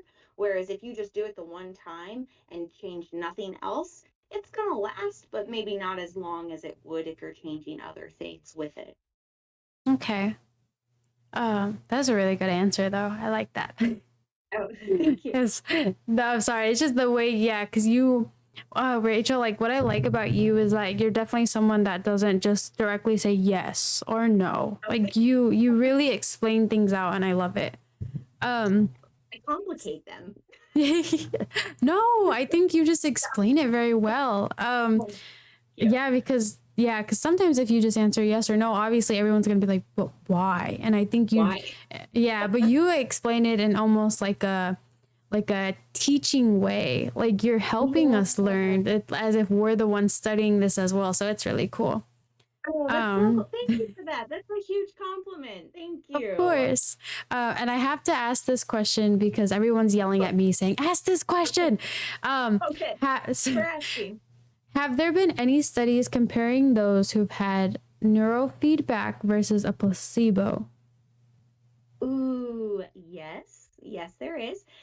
So there's one study that I had looked at for my own study that I'm working to do through my doctorate program, where they had a control with so no one received neurofeedback, and then they had people do neurofeedback, and so to do the control, you Ooh, don't just not have them do neurofeedback. You set them up as they would so that it seems like they're getting neurofeedback, but nothing's actually on, nothing of the feedback is really giving their brain feedback. And so in that way it is a placebo. And so there is some how do I want to say this? There is some uh acknowledgement for what the placebo can do, like mind over matter. Like if you believe that you're getting treatment, you may feel like you're getting that treatment and then act like you're getting that treatment and have results from that. So placebo effect, I totally believe, is a real thing that you have to kind of work with within a study like that. But the people that received the neurofeedback had greater numbers of result and change in that way than the placebo effect did. But yeah, placebo effect, just the way that we can trick our brain to do things or believe certain things is incredible, incredible. but thank you, thank you, Rachel. So I would Yeah, like to good say, questions. Good questions. I want to say everyone's saying thank you. By the way, Oh, I Elvis Dad made sure to highlight this that they like this special guest and thank you for being here and sharing information. oh, thank you so much, Elvis Dad. That's awesome. Real quick shout out to Yadi. Yadi, thank you for showing up and thank you for the support. I appreciate it. Um, I do have another question, real quick. So Nathan is curious. Can you make someone Yeah, forget baby. memories? And if so, can you put them into someone else? Thank you, S. Ooh. Carney. I love it. Okay. So, I don't know so much about memory transplant. That is something that I'm not going to say doesn't exist, but I know nothing about. Can you make someone forget memories? That is a really good question, and I think it just kind of depends on your definition. I think ultimately it's very difficult to forget anything that has happened to you. Although as I say that, I do know that there are people that have experienced memory loss from a trauma that they've experienced because their mind has just blocked it out Shot time. completely. So when you experience trauma, your brain is operating from those fight or flight modes and turns off your prefrontal cortex. So, your prefrontal cortex is everything that deals with organization, sequencing, uh, emotional regulation. And so, when you experience a trauma, literally that turns off. That part of your brain is no longer functioning because it does not serve for your survival. So you are going into the fight or flight of your amygdala. So um, you're not really focusing on what's happening, how it's happening, when it's happening. You are just focusing on surviving. Okay, so there are memories that are completely just not even acknowledged because that just was not the purpose that was needing to be served in that moment. Now, Oh, as far as making you forget something, if you have memory of it, you're likely not going to forget it, but you will experience a difference in how you remember it. So it's not going to be triggering. It's going to be a distant memory that you can acknowledge that happens or that happened, but is no longer feeling like it's happening to you. Okay, so it has a distance to it, if that makes sense. sorry, Rachel. I'm still here. My Yeah, headphones, they just died. no worries, no So worries. I'm so sorry. I apologize. But no, this is really interesting and everybody's really getting into it. So this is actually really Oh, cool. cool, good. Yeah, so I apologize. I will put these back. Yes, please take a sip. Yeah, I'm trying to see. let me just take another one here. Oh, so real quick, Ice would like to know, what you are doing on. Oh, what are you doing your PhD on? Yes, so I gotta be honest, I'm not doing a PhD, I'm doing a DSW. So DSW is a doctorate in social work.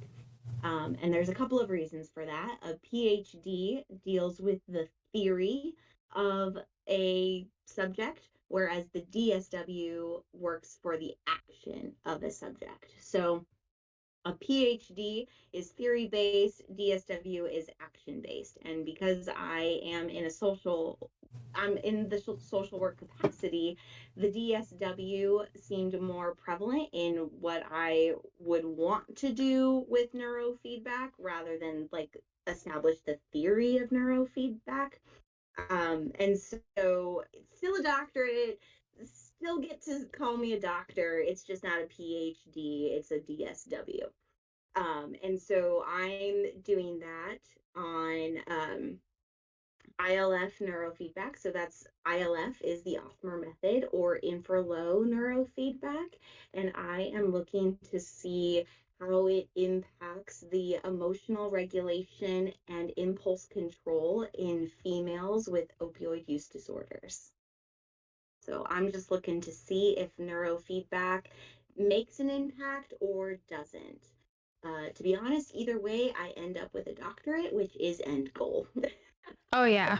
Oh yeah. And so it's one of those things where it's like, if my study shows that neurofeedback does not make an impact, to me, that does not mean that it does not make an impact. It just means that we need more information about it so that we not necessarily make it have an impact, but what is it that we need to learn so that it could have an impact?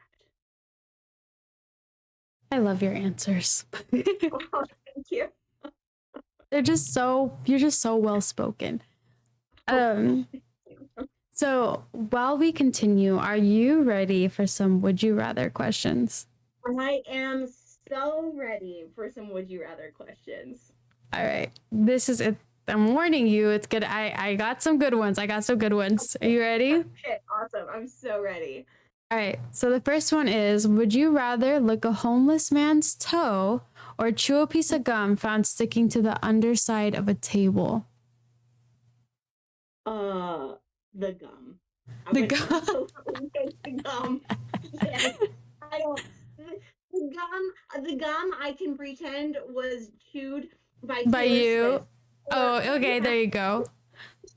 it's by someone famous that they have chewed this gum, you know, like I don't necessarily want to have to look a man in his eyes before I lick his toe. No. Good answer. Not much That's a of good food answer. person, so no, yeah. Would you rather say your ex's name during sex or your partner's best friend's name? Oh my God, why is this something that I have worked about?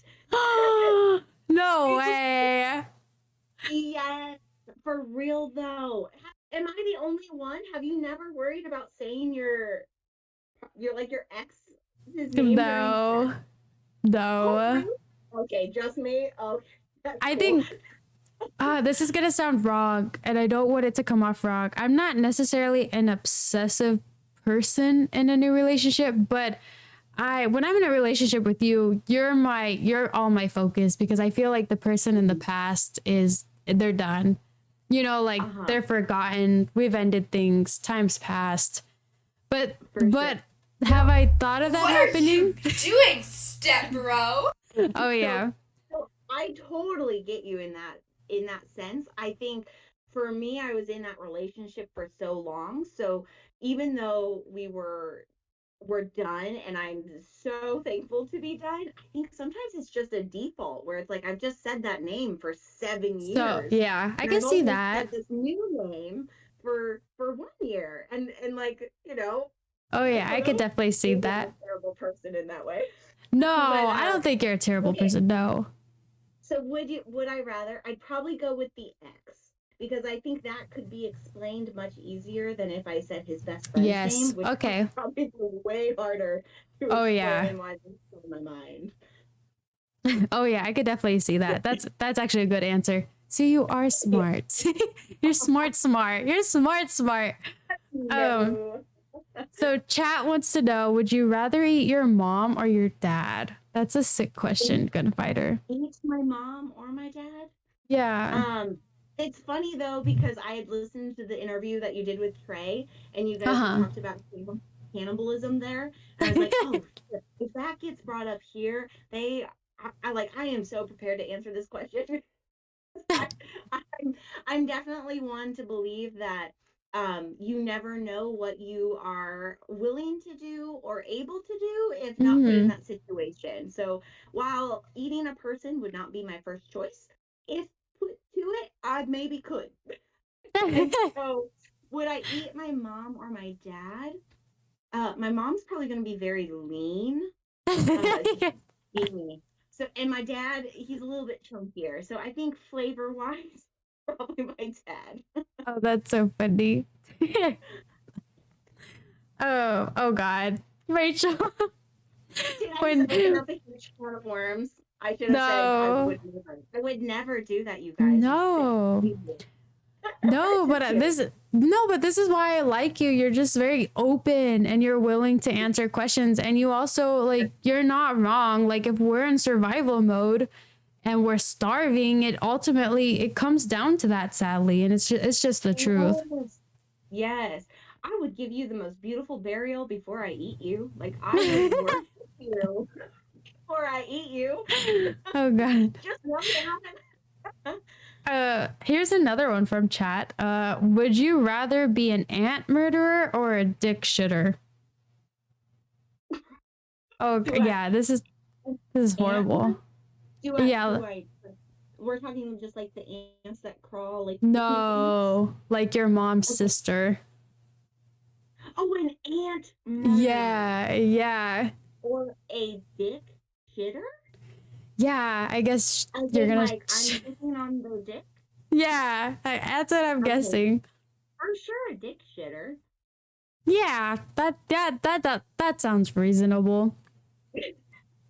Everybody wants me to explain why Gunfighter came up with that, and that's because they're so Gunfighter's accusing me of being a dick shitter because I brought up a story that where a girl and a guy in high school, they had done, that stuff and that whole for the first time, and when he had pulled it out, she had like diarrhea all over him, and it was all over him.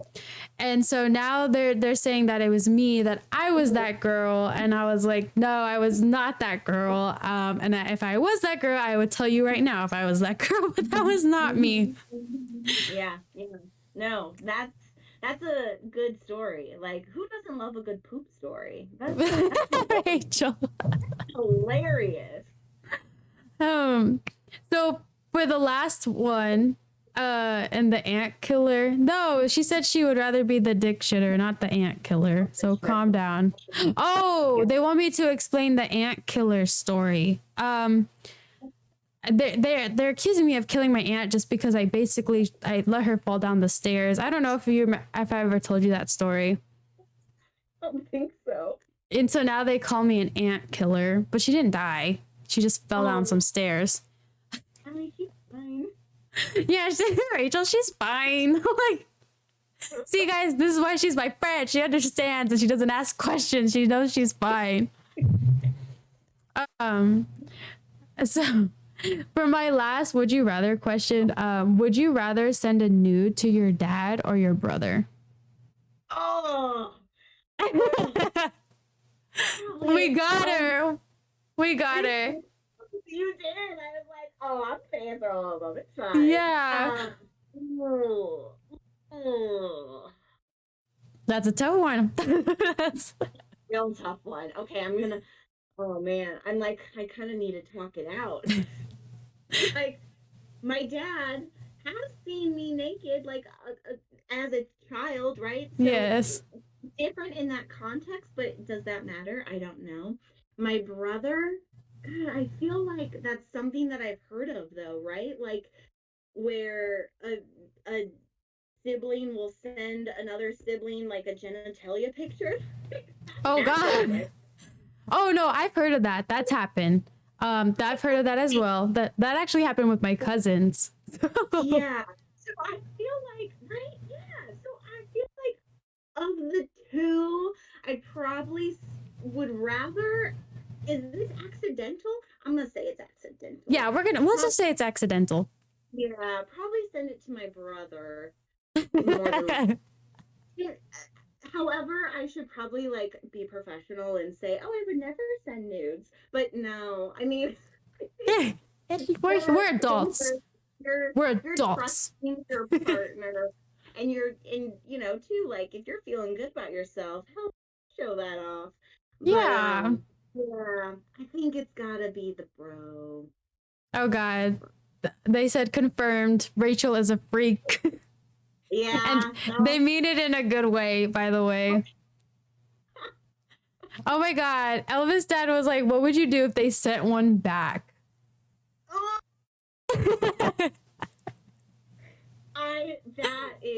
That's drama. That is weird and concerning.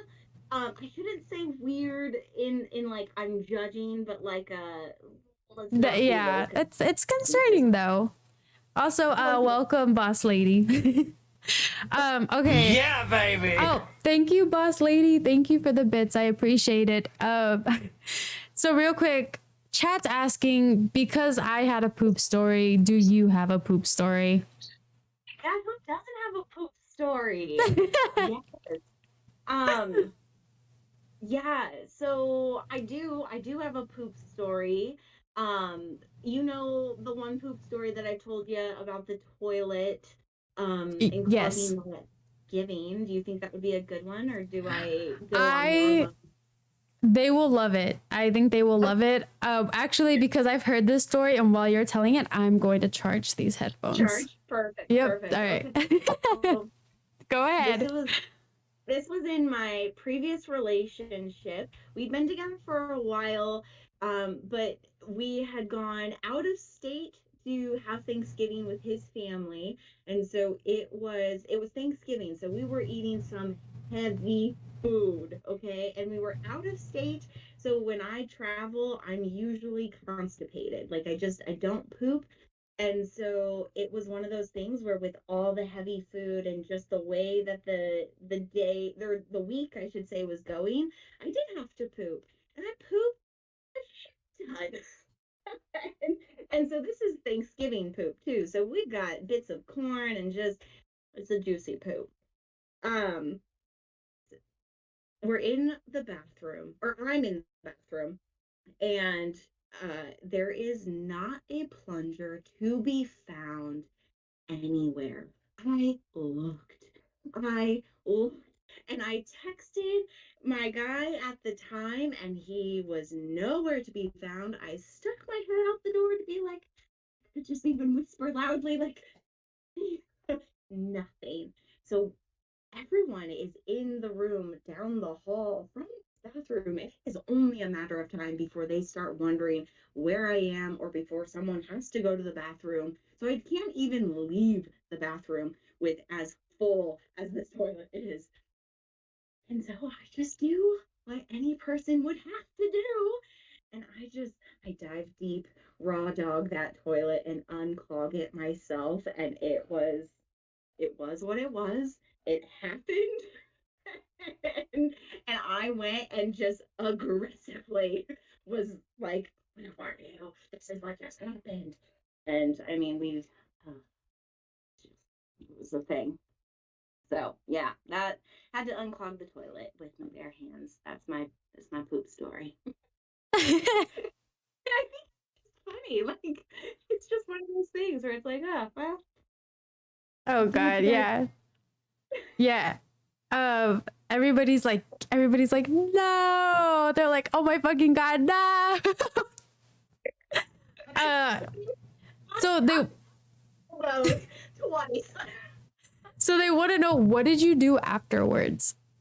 Oh my God. Afterwards, I was just, first of all, there was also no spray in this bathroom. Like, I didn't know what Oh, is this bathroom regularly. Like, I fully stock with spray, candles, matches, and a plunger. Where, yes. it's necessary. So I don't know why it was not in there.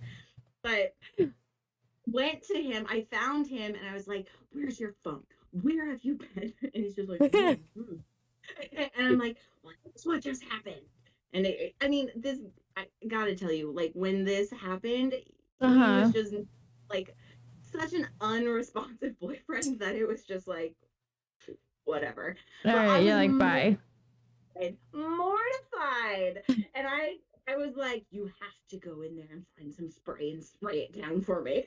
And then I just collected myself and then pretended like it was fine Like, and I didn't just grab my poop out of the toilet. So they want to know, and they say this is a vital question. Did you wash your hands? absolutely, absolutely. Not before licking my fingers though. No, Oh God. totally kidding. No, Totally no. kidding. No, That's no, so no, no, don't get it twisted. No, that's jokes. Jokes. Yes. no, you're Um, wash. They think we had soap in the bathroom and oh, thank everything else. God. Thank goodness they had soap. So yeah, washed up to the elbows twice. Somebody was like, this is on the internet, right? And I'm gonna tell you right now, Ice, that's why I was trying to say earlier, this is why I love Rachel. She's kind of like me, where we're going on here and we're just telling stories that's happened to us, and Yeah. maybe we'll meet some people that are like, bro, that happened to me too, Yeah. so Right. I'm not alone. And really, like, you just got to joke about this. Like, yeah, Yeah, things where I would say, like, that is a story that I probably would not tell a few years ago. Like, there has oh been some, yeah, like, time. some, oh, yeah, like some settling in myself of just like, I am who I am. Accept me Yeah. as that is, and roll Oh, with it. really? How is this gonna? Hold on, Rachel. It died. Yeah. Oh, no worries. Um. No. So real quick though, that now that we're past our poop stories, um, so I like to call this the big debate questions, and these are super fun, and I enjoy them. So I hope you're ready for this. Are you ready? Totally ready. Okay. Since tomatoes are technically fruits, does that make ketchup jam? Ooh. Oh, wow. I love that. Usually it just I ends shot with him in the is a dick. tomato a fruit? But you took it a step further and asking if it's jam. That's awesome. Wow, I love that because I think ketchup is really sweet and I don't like it. And I think that that could be a reason. Like it's so full of sugar that it has more jam properties than it maybe would other condiments. I So could see that. I'm gonna say yes, which is totally weird because you wouldn't spread it on toast necessarily, but you do put it on a toasted hamburger bun. You do. You do. This is If you think about it. I'm going to agree with you. Yeah, I'm gonna say ketchup is a jam. Because I just asked if it's a preservative, and if you think about it, I mean, I don't know, but when I check like the expiration dates on ketchup, I know they take a while, don't they? Yeah, that's gonna be lasting. Ketchup and Twinkies. Ketchup and Twinkies. That's so funny. Yeah, I'm going to agree with you because I mean, we do put it on bread, and We put it in bread. yeah, and And, so and it is sugar, and jam and preserves are a lot of sugar and mhm. fruit. Oh, yeah. Yeah. I Yeah, think it's see. more. But yeah, so I ask questions like that, and before, like the first question that I ever did was, does pineapple go on pizza? And that Oh, divides people so bad. does. But I mean, it really just sorts out the people that have flavor and the people that just don't enjoy flavor. Wait, hold on, Rachel. Well, my headphones just died, so I'm not even gonna be able to hear your answer. But Oh, chat's gonna want to know, in your opinion, does pineapple go on pizza? absolutely. I love savory sweet. So pineapple and Canadian bacon, and I like mine with bacon bits too. So good. I also throw on some red pepper, like the red pepper, not red pepper flakes, the actual red pepper and pineapple. Oh, best Hawaiian pizza for sure. It's so good.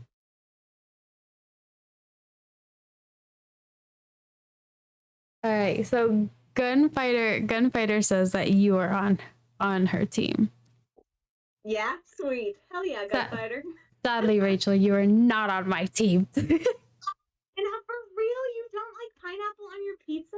No, I don't. I'm a meat. You know me. I love meat. I'm a meat lovers person. And if I have anything on there, it's going to be like jalapenos, olives, Oh, onions, you know. okay, okay. That's much more of the savory, which I'm on board with, but I was gonna say every so often, but it's really more often. I love Okay. sweet. Love the savory sweet combo. What's crazy, guys, is I didn't even know this. I did not know this about her. And now I feel betrayed. No. We talked about how much you fought for this relationship, and now it's I like you don't know. even team four. I Me, love what pineapple on was this pizza. even worth it? Was this relationship worth it? Um, Oh real shoot. quick, I'm gonna say goodbye, Nathan. Have a good night. Thank you for being here. I truly appreciate it a lot. So Oh, so we are now on our last topic for the night. So we are almost there. Um, sounds good. I call it psychopath time. Okay. Oh gosh, yes. Okay. So do you think psychopaths are born or pushed into that limit? Ooh. Such a good question.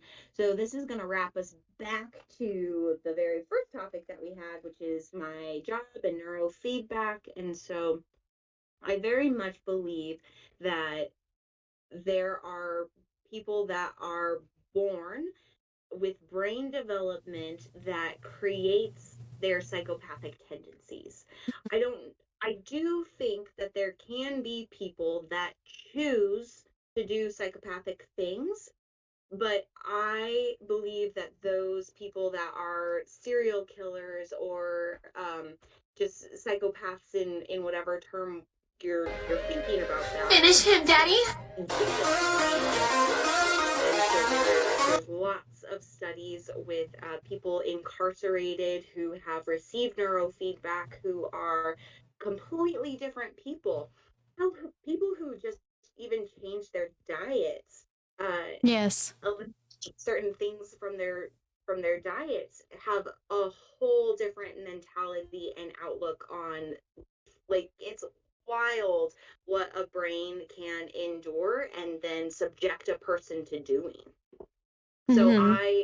I think that it's a brain issue more so than it is a moral. But Okay, yeah. morals do play into it, I would say. Yeah, I could see that as well. So, what do you think neurofeedback can offer a serial killer? Yeah. So I believe that neurofeedback can offer a serial killer calm, Mm-hmm. and it can stabilize too. So a lot of um what we hear about, like, with serial killers, is that they'll hear voices. Not all, but a lot of them will say that. And so auditory voices are considered hallucinations, and Mm-hmm. hallucinations and instability within the neurofeedback world.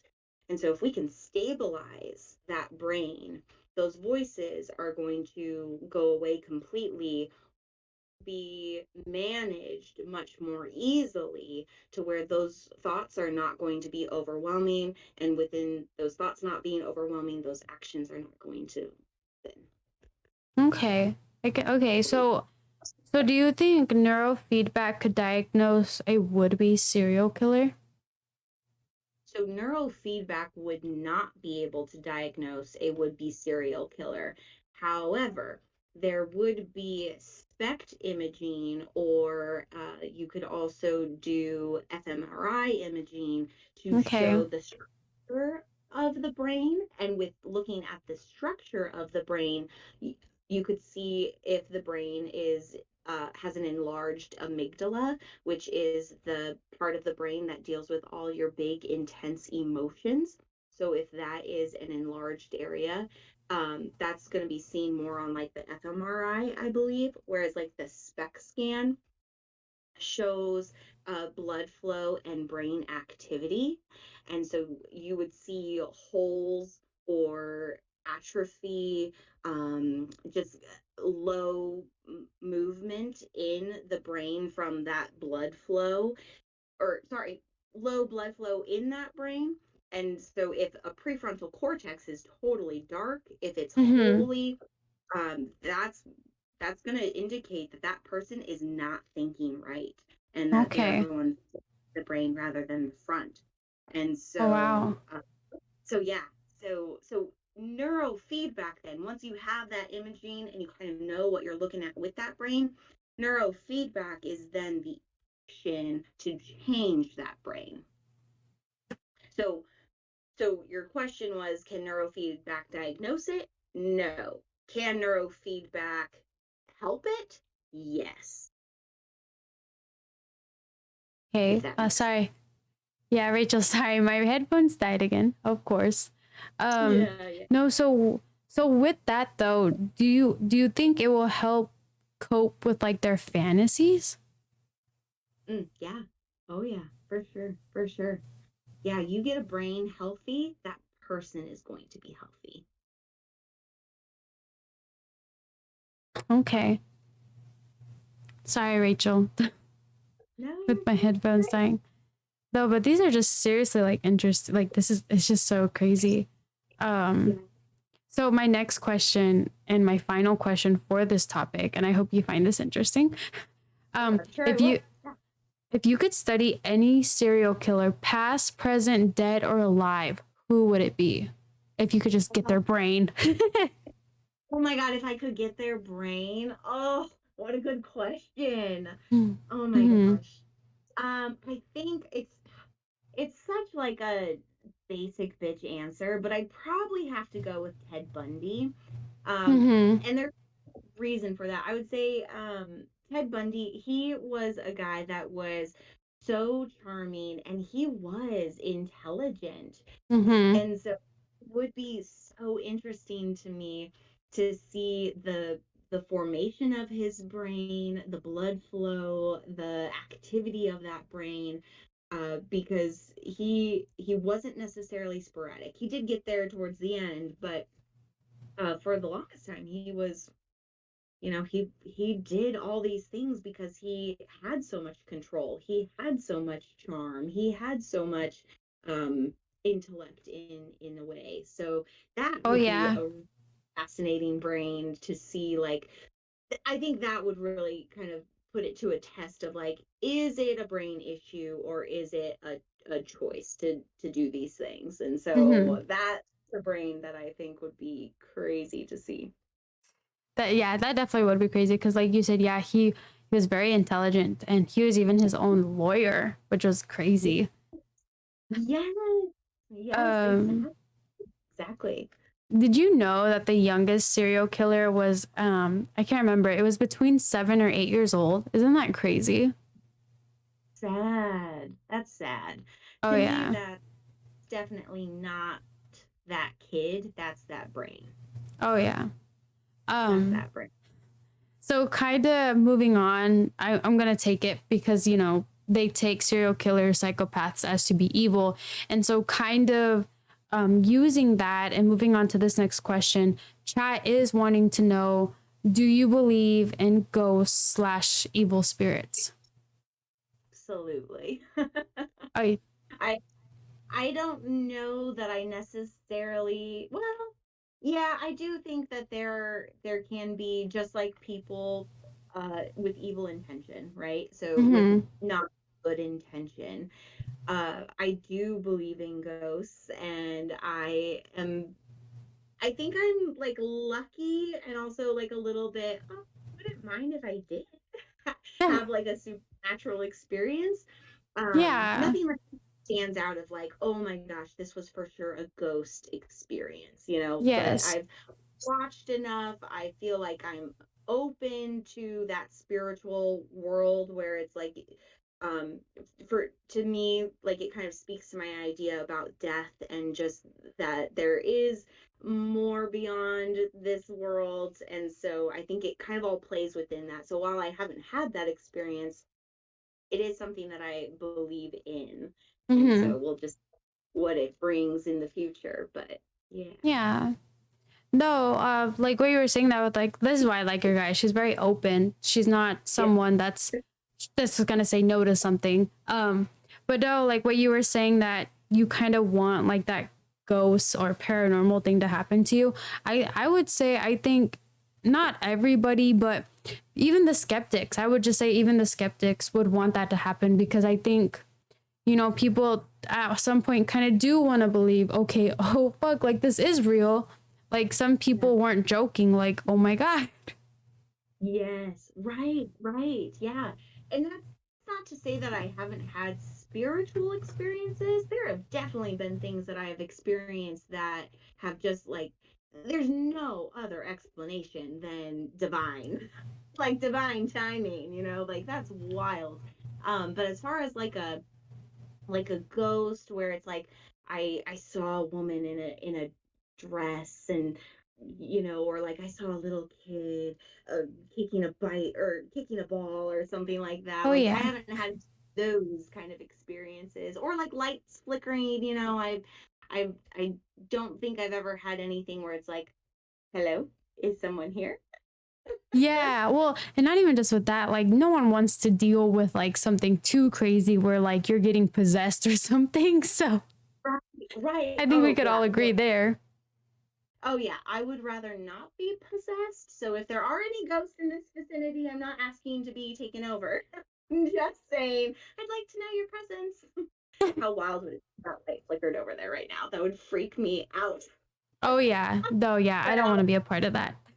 be steady there. So, but no, it is. It's just one of those things where I think it's there's just so much that we I think don't know, or at least don't understand as some of these phenomenons happen, that Hmm. it's I had heard this thing in the scientific community where they have this statement where it's like uh, we can't say that that's not true.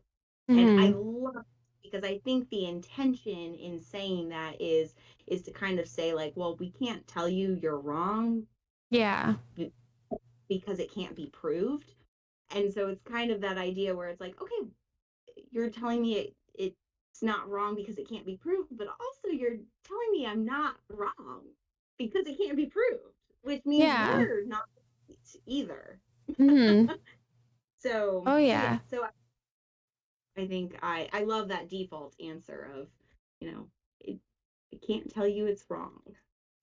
So have you ever heard about parapsych psychology? Parapsychology? Yeah.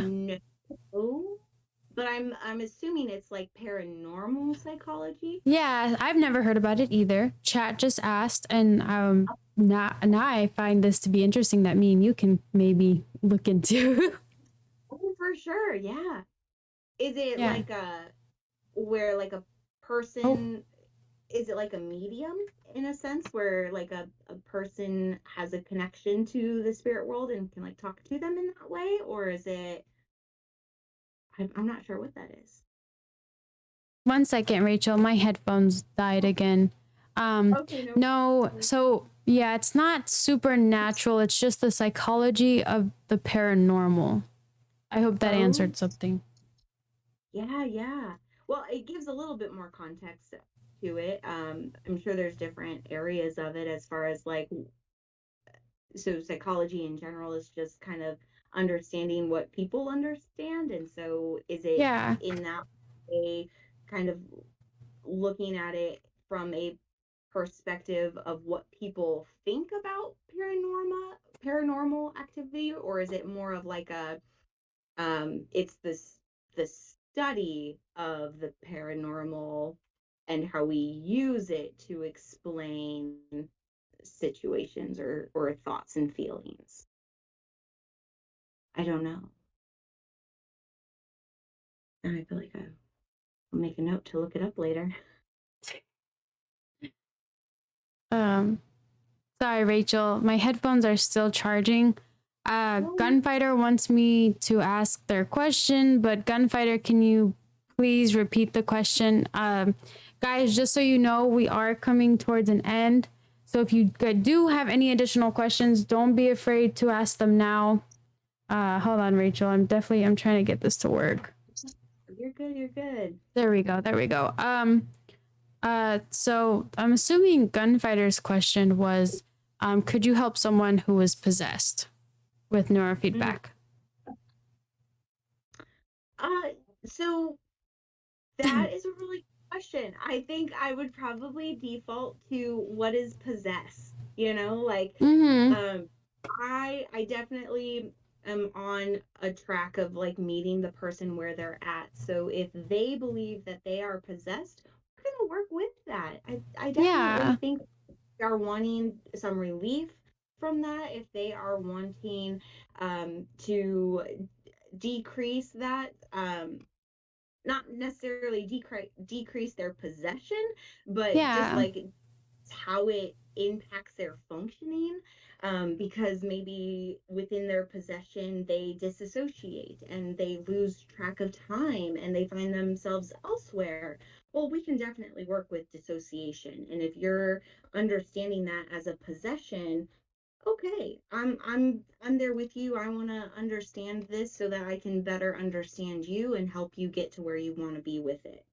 Mm-hmm. So it's really it, I if someone came in telling me that they're possessed, we're gonna just have a conversation about what that means for them. Yeah. I exercise someone. I would never spray holy water on them or say biblical passages in Latin to them. But as far as how it is that they're functioning, we can see on what level it is that they want to be able to function, what compares to how it is that they're functioning now, and train their brain accordingly. For sure, for sure. So kind of speaking on something similar about about I guess possession, but it's not really that way. So ICE is saying that they're very curious on how neurofeedback could help epilepsy. Has that something maybe come up, on your side? Absolutely. I actually have a few, three or four cases that I've worked with that either have epilepsy or some form of a seizure disorder. And so neurofeedback can be very helpful in stabilizing the brain so that those seizures are not uh, as intense, if happening at all. Um, that being said, you do want to be careful with it because just as much as you can stabilize it, you can destabilize it. And so it's really important to understand uh, how it is that they experience seizures, any precursors that they know that they experience or feel before a seizure comes on. That way, if you're kind of getting into a zone where it could trigger a seizure, you're getting out of that zone. So definitely can be so helpful, and there's so much information about the results that have come from positive work on neurofeedback and seizures. But just as with anything, you can really fuck a person up if you're not being cautious with what you're doing and how you're moving in that frequency. Oh, all right. That was pretty cool. Oh, oh, I don't know what's happening to my headphones. Okay. So the last question that I have for you, Rachel, before we start to head out, what's one question you wish I would have asked you, and how would you have answered it? Oh, wow, what a good question. Wow, that's a really good question. Hmm.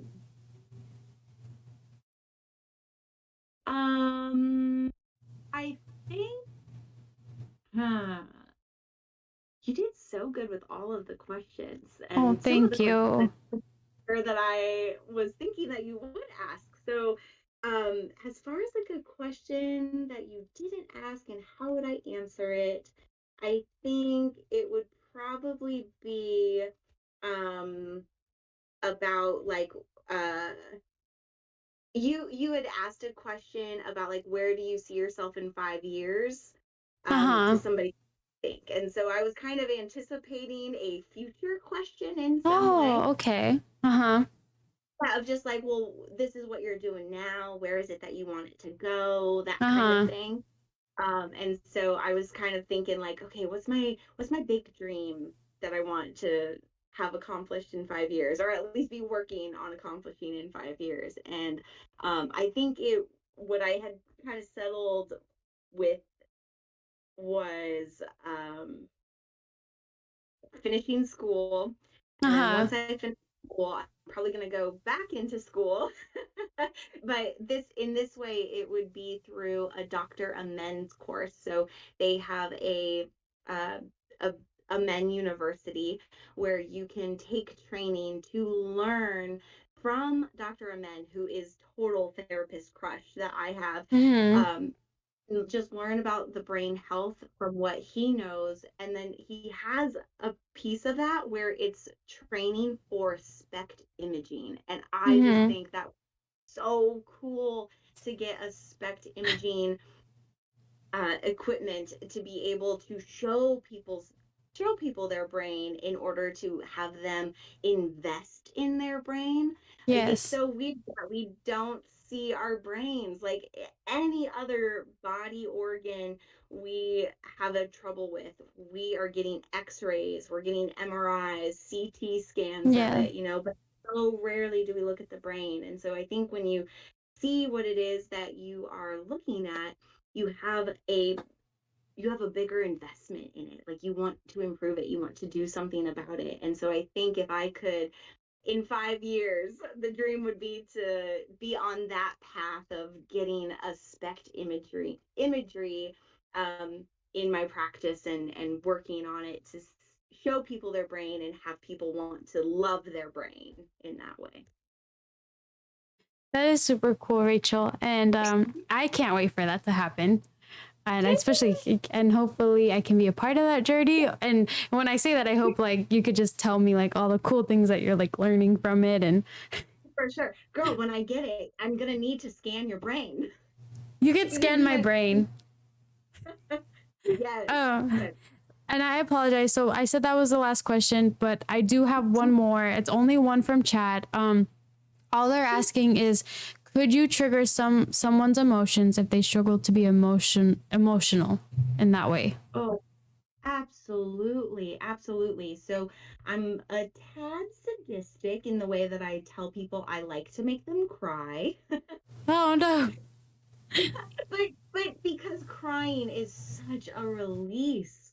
It's such a release. And Mm-hmm. so often we not give ourselves that permission to cry or to feel those emotions because we think that we won't be able to handle them. And so there's often times that I've made people cry by Oh hooking them wow. up with the neuro feedback. Actually, the very first time that I trained my own brain, I made myself cry because I just had a lot of stuff that was blocked that I didn't really realize was as blocked as it was. And so I hit that frequency that let my brain say, we're going to let go. And in letting go, it let go Oh the control wow. emotion, and I cried, and I was concerned about it, because I was like, that's not my normal, but Yeah. it needed to be my normal. And so we do work with that to say, like, are you crying because it's necessary, or are you crying because that's an indicator of a too low of frequency? Yeah. Okay. So there is that happy medium where it's like, we want you to cry, but we don't want you to cry all the time. so Yeah. so it's understanding, again, like, what is helpful for that person. And I was a person that found um the frequency that I worked off of for a while was not actually the right frequency that I needed, but it was right for the time, because Mm-hmm. it's it's what I could handle and it's what I needed. And until I kind of worked through those things, then I was able to then go lower, go deeper, and have a better understanding of what it is that I really needed from that training. So Yeah. it's a process and it's a progress for sure. Yeah. Definitely. Yeah. I definitely been told that before about how crying can definitely help kind of decompress. Is that the correct word? It's Um beautiful. Yeah, that's a good. So yeah. Um sorry chat, I'm not going to ask that question. Nathan doesn't seem too into it, so sorry. I will ask though. Sorry Rachel, this is literally the last one, I swear to god. Can it help with erectile dysfunction? Oh yeah. So actually I do get a lot of questions about like sexual how do I want to say this? Like sexual, oh my gosh, I'm so sorry. I'm totally blinking right now. You're okay, Uh, you're okay. sexual performance. So I haven't necessarily had it on the guys side as Mm-hmm. much as I have like the women's side, where it's like they just have this block with sex. Oh And wow.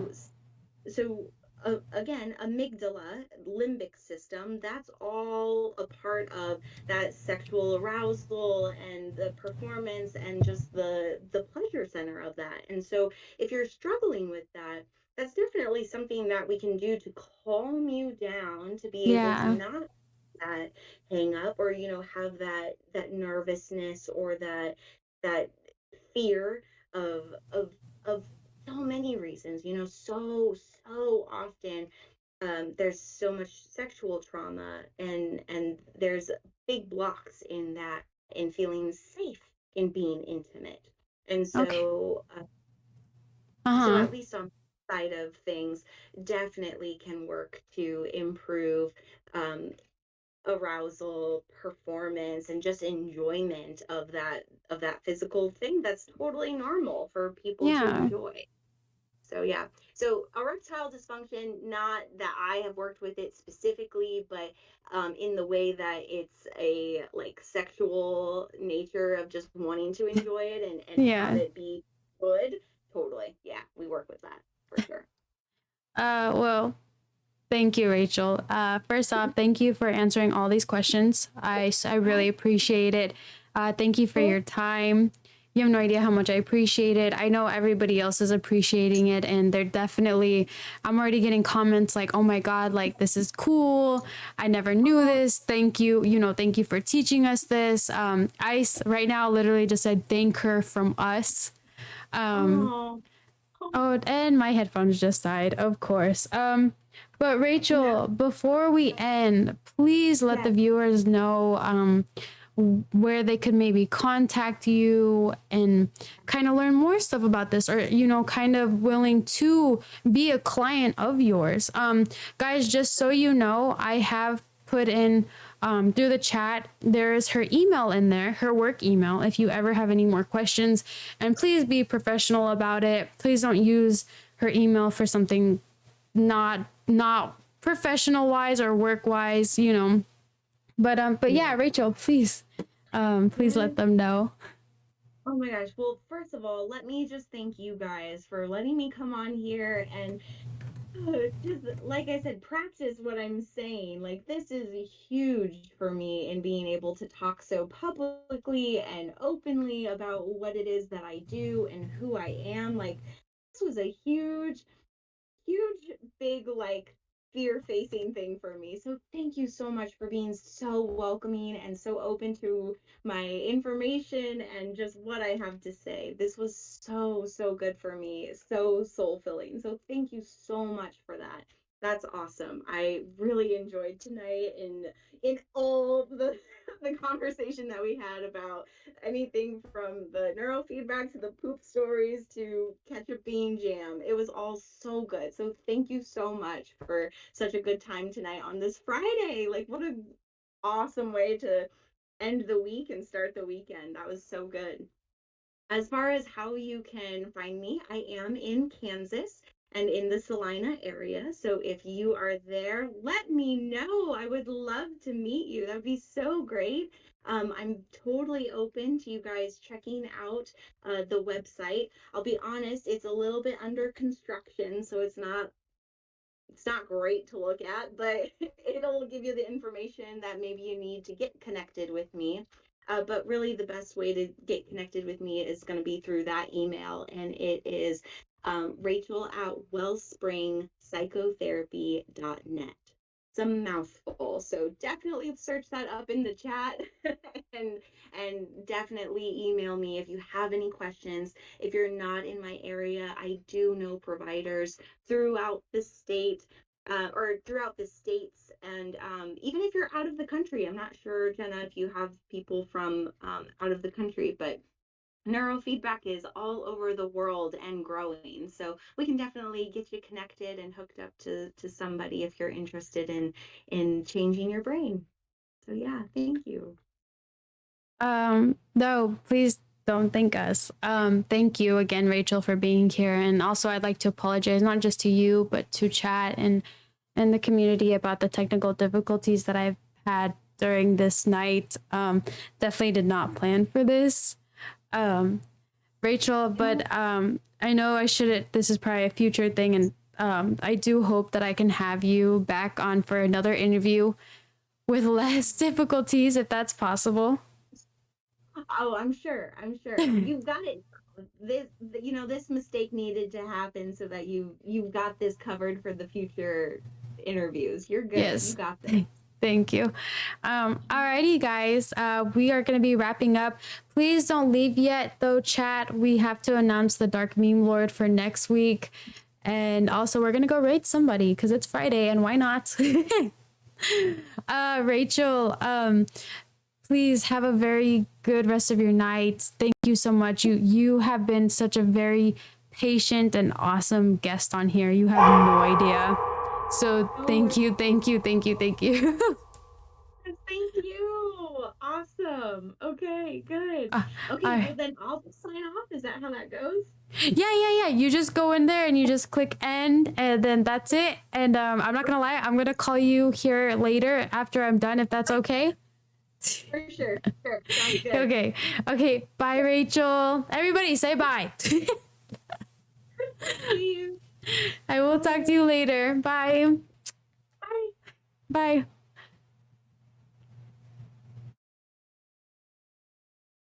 Alrighty. Guys, oh my god. First off, let me put these on right before I piss myself off. No. First of all, guys, thank you so much for being here despite all the technical difficulties. I know that probably was rough, and so thank you again. I'll just put it right there. Top of the screen. Okay. But anyways, when will this be on YouTube? Oh, okay. Good question. I like that, Nathan.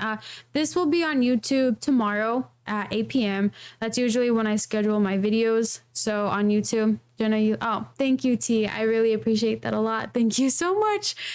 Sorry that I'm red. I was drinking a little bit, kind of to help the nerves. Your face is an open portal. No, thank you, T. I really appreciate that. I hope you guys learned a lot of things. Like I said, Rachel is one of my dearest friends. She's super smart, super cool, very open, and so she's very cool. Yeah, if you'd like to rewatch the video, please ignore the technical difficulties, and I'm sorry that I was late. Also, before we go, I promised to announce the Dark Meme Lord of the Week, right? And that's what we need to do. So let me just go here. Alrighty, and I don't think Persistent is here today, which kind of sucks. But alrighty, guys. So the Dark Meme Lord of the Week is none other than the Boomstick 31, and how he won was with this meme. Let me guys know when you've had some time to read it, and we can definitely head out.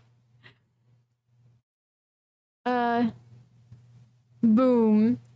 So usually I have a second and third winner, but man, all of you that participated, thank you. Not just with putting in memes, but with voting, because wow.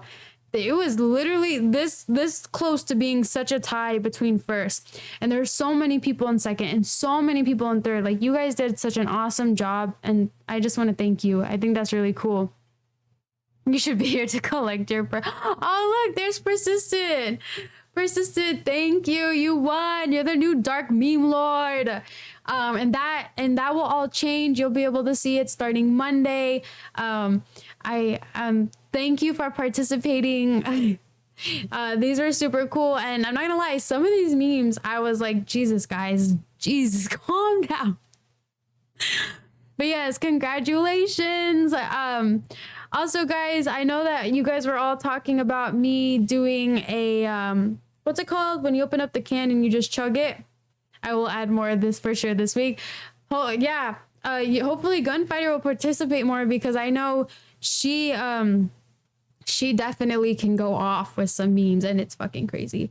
But let's see, let's go back to chat and chill. So you guys want me to shotgun, and I'm not gonna lie, I don't want to do the shotgun, but I owe you guys a shotgun because you guys had so much patience tonight. It's well deserved also for the new Dark Meme Lord. But to be honest with you guys, I don't normally do shotguns. I've done it once, so I'm not very good at it. So goodness. Let me find something pointy, right? That's how you do it. You find something pointy. Oh, this is gonna be a mess. This is gonna be a mess. So I hope you guys appreciate this. I really hope so. So if I'm correct, you just stab the hole, right? How do you do this? Oh my god, this is gonna be so messy, and I'm by like all this like computer stuff. Wait, hold on. How do you do this? God damn it, I don't know how. Can I just chug it? Can I just chug it? Do I have to shotgun it? Out of a shot? No, I'm not drinking out of a shotgun. Can I just open it and just drink it? Or do I need to do it like a normal, like this? Just chug it? I'll chug it. No, it would be funny though. Wait, just chug for sure. Okay, I'm just gonna chug. I'm just gonna chug. We're going for it. All right. Here is to a very successful week despite the technical errors. I love you guys. Thank you for being here. Here we go. Let me just slam it.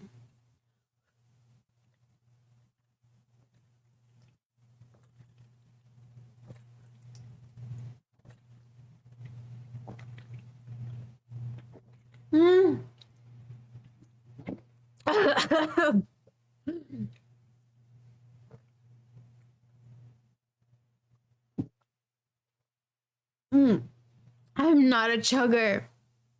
I was never meant to be a chugger. That chugger. I'm not a chugger. I'm not a chugger. Fail. That was a fail. Yes, of course, Nathan. But no, that was a fail. Roller's not wrong. Like I said, I'm not used to chugging. I'm just used to shots. I'm not well now. If it makes you feel any better, I don't feel well now. So, but are you guys ready to raid somebody? Like I am. I'm ready to go. Let's see if we can find somebody. All right, let's see. Oh my god. Let's go raid Yachty. Who wants to go raid Yachty? I'm so ready to go raid Yachty. Fuck yeah. Okay, could you chug a beer out of a shotgun? No, Nathan. All right, guys. I will see you Monday. Everyone, please have a great weekend. Thank you again for the patience, the love, the support. You have no idea how much I appreciate it. For reals. You have no idea. But yes. Anyways, who's ready to go raid? Ready? Here we go. I'm ready. We got, let's see, where is it? Oh, 6 seconds, guys. All right, guys, I love you, and I can't wait to see you Monday. Bye.